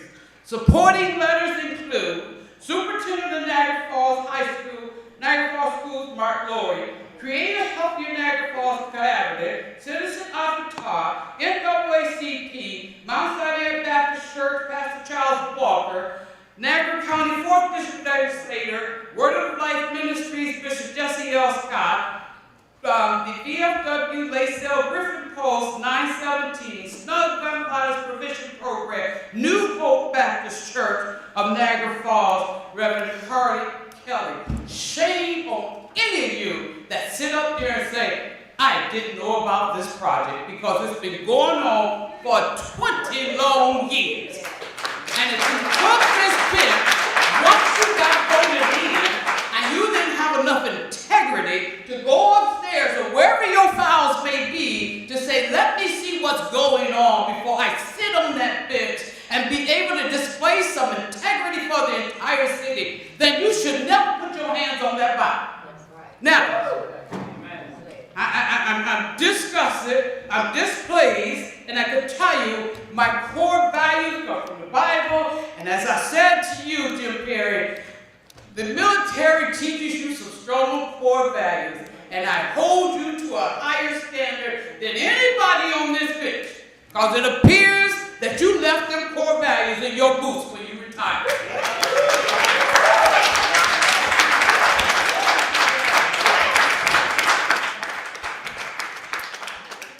Our next speaker is Stacy Vogel. Stacy.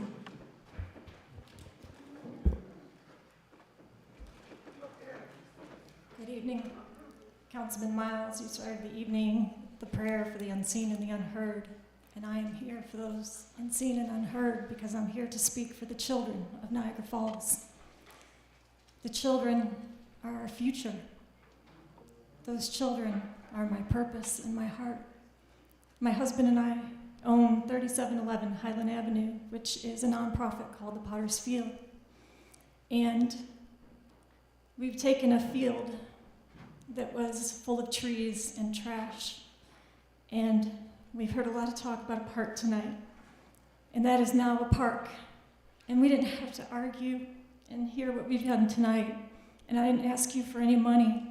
We've come together as people who love children, and we've created a park for them, and a basketball court, and a pavilion to provide them a safe place to play. And I hear things about race and about districts and where these kids come from, and we bring them from all over the city. We bought 2 buses, and we go from 6th Street to 24th Street to 30th Street to Packard Court to Mont Eagle, Unity Park to Packard Court, and it takes us an hour 3 times a week, and we pick up these children, and we feed them, and we help them with homework, and we teach them about the Lord, and we craft and we play, and it's their safe place. And we need more space because all the kids call and all the kids want to come. And I say glory, because we're going to change this city. And I don't want to come here and I don't want to argue with any of you to do it. But here's what I need from you. I need more space. And there's an empty building at 3721 Highland Avenue that's been empty for years. And it's just sitting there wasting. And when I ask you for that, you tell me we just want to hold on to it for something maybe in the future. Well, your future is now. Your future is now. And you talk about millions of dollars. You guys spent $300,000 to put into that. And Isaiah 61 project did nothing for this city. Well, those children are going to do everything for this city. So I just came here tonight to ask you to invest in the biggest resource you have in this city, which is your children, and give them some space. I'm not asking you for $100,000. I'm not asking you to repair that building. I have people who say they'll put electric in it. I have faith. I have faith that moves mountains, and that building will be full of children. That building will be alive, and there's been projects that tell me about how they're going to revive Highland Avenue, and I can tell you that never happened. That 3M Club is still sitting there. People bought that 5 years ago at an auction, and it tells me that they should do something after 5 years, and nothing's been done. I'll take that property too and turn it into a school. So That is what I'm asking for all of you. I've been asking and sending pictures and letters of these children. I can tell you story after story about the things I have seen from these children. 8 years I have seen children. One children, right? Didn't think she was ever going to make it through school. You kick her out from school to school to school because you children, they don't know what to do with them. And guess what? She just graduated, and now she's at Niagara Community College. So please, that is all I came here for tonight, was to ask you to please, right, continue to give these children some hope. Thank you very much.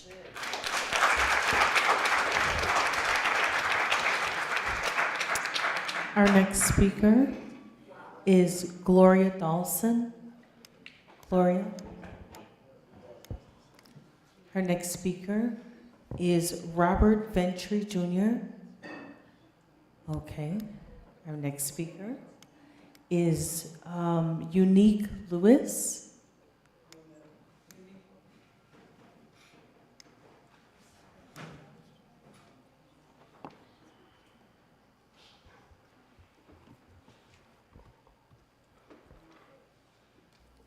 Good evening, everybody.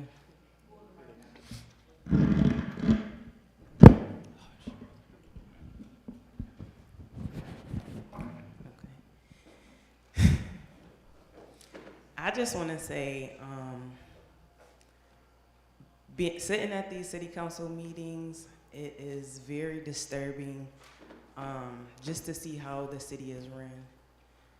Everybody up here, it seems as if they have like their own personal issues. This guy here, he takes all of my energy every time he speaks.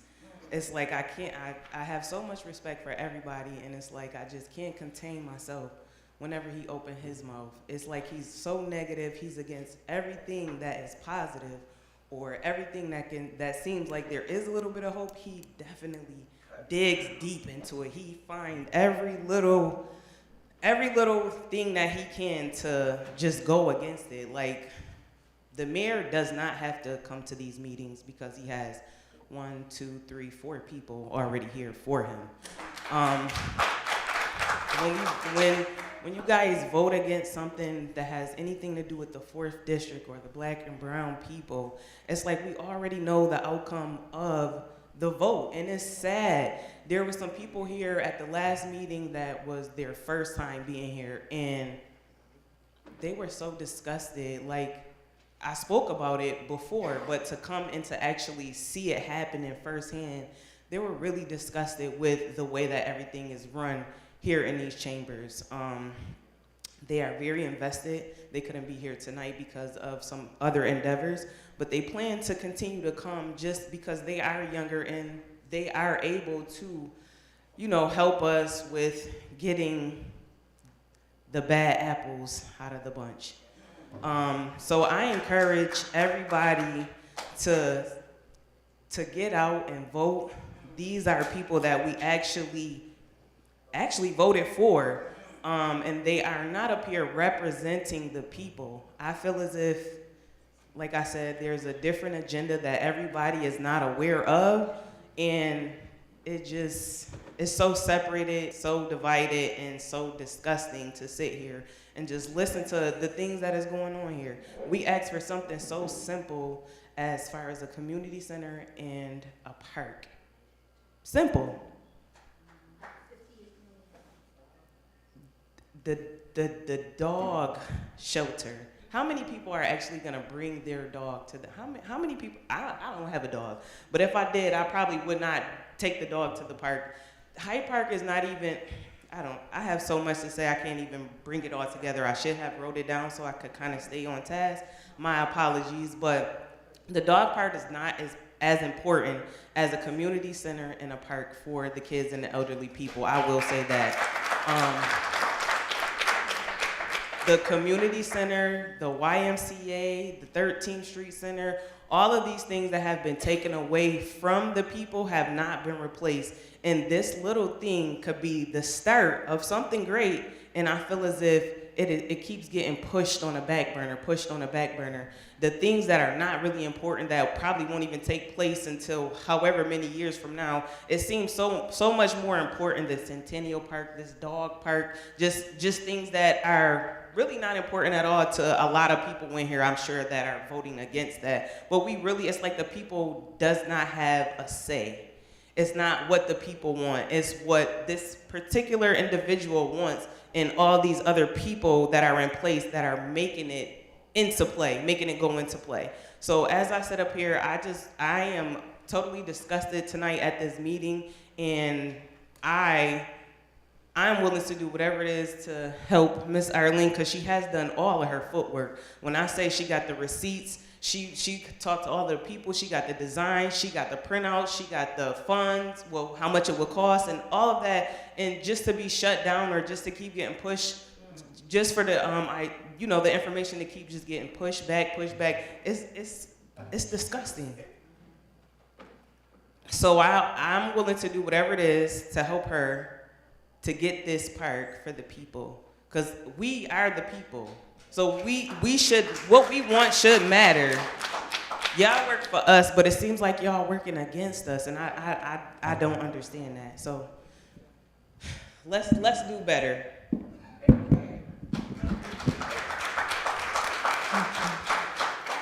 Our last speaker is Jacqueline Pryor.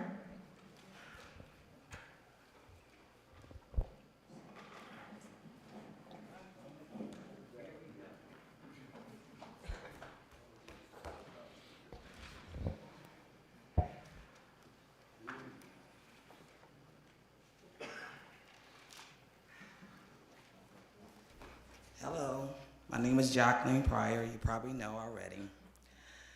I haven't been here in a while, or I haven't been up to the podium in a while. I have been here observing a lot and listening a lot, okay? I've worked with every organization in this room and in this city. Arlene's doing a great job and something that we need and been promised, okay? I used to live in Center Court. I know about the buildings that was there. I know about the brownfield. I know about things being torn down, okay?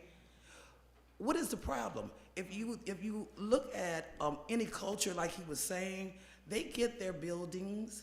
They the Jewish or whatever, they on 3rd Street. The ones that's on Park Place. Just anybody else asking for anything, they get it. Montanti Group that the city deals with all the time, they get they don't have to pay the taxes, or they get deals, or they get buildings, okay? Dollar buildings, buildings that's on Main Street that they ain't did nothing with. Why can't you give, and the lady that, I'm glad that she stayed, because we need people that look like her and don't look like us, who feels for the kids. And see, my mother was a teacher, okay? It is about the kids, because you can't do nothing without them. We all need them. The younger ones need them to take care of them. We need them. I need her. I need the younger people to help me, okay? Stop saying no. Also, I'm gonna suggest that we go back and look about history. How do you get things done? You have to protest. You have to start today. You have to get on your feet. You have to walk the block. You got to be around your corner. And Lake Sam, anybody want to go and go call a realtor? Everybody tomorrow call every realtor you know and ask about the property that's in Lake Sam. Maybe next door to you. You or you.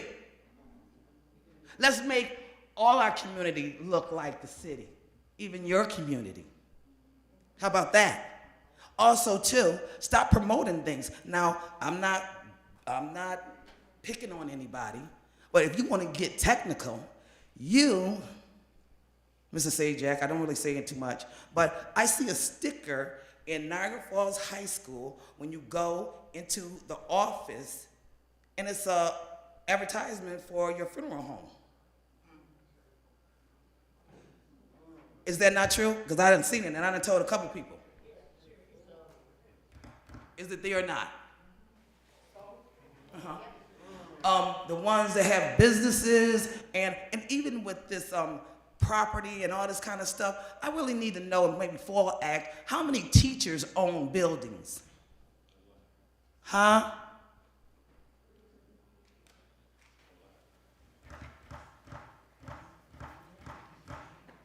Stop going to the stores. Don't get on the bus. They ain't taking you nowhere anyway. Anywhere, you can't get nowhere. It's all about the visitors. The more visitors you have, the more garbage you have. The people on 3rd Street with all the businesses, they ain't been made to pay to clean up that mess. The city workers is cleaning it up. But you want to bring the Zoom team in front of in people's houses and write them up so you can put it on their taxes? Huh?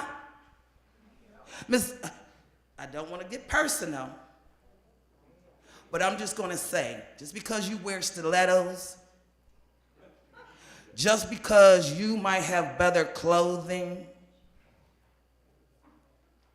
maybe you got the protection of a husband with a gun. Everybody ain't got that. It's not cool.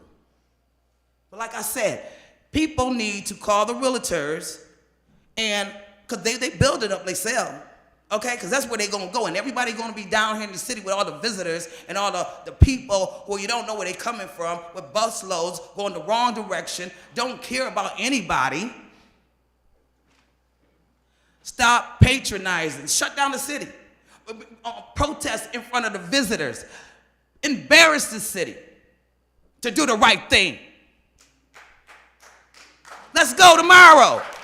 I'll be calling. That was our last speaker.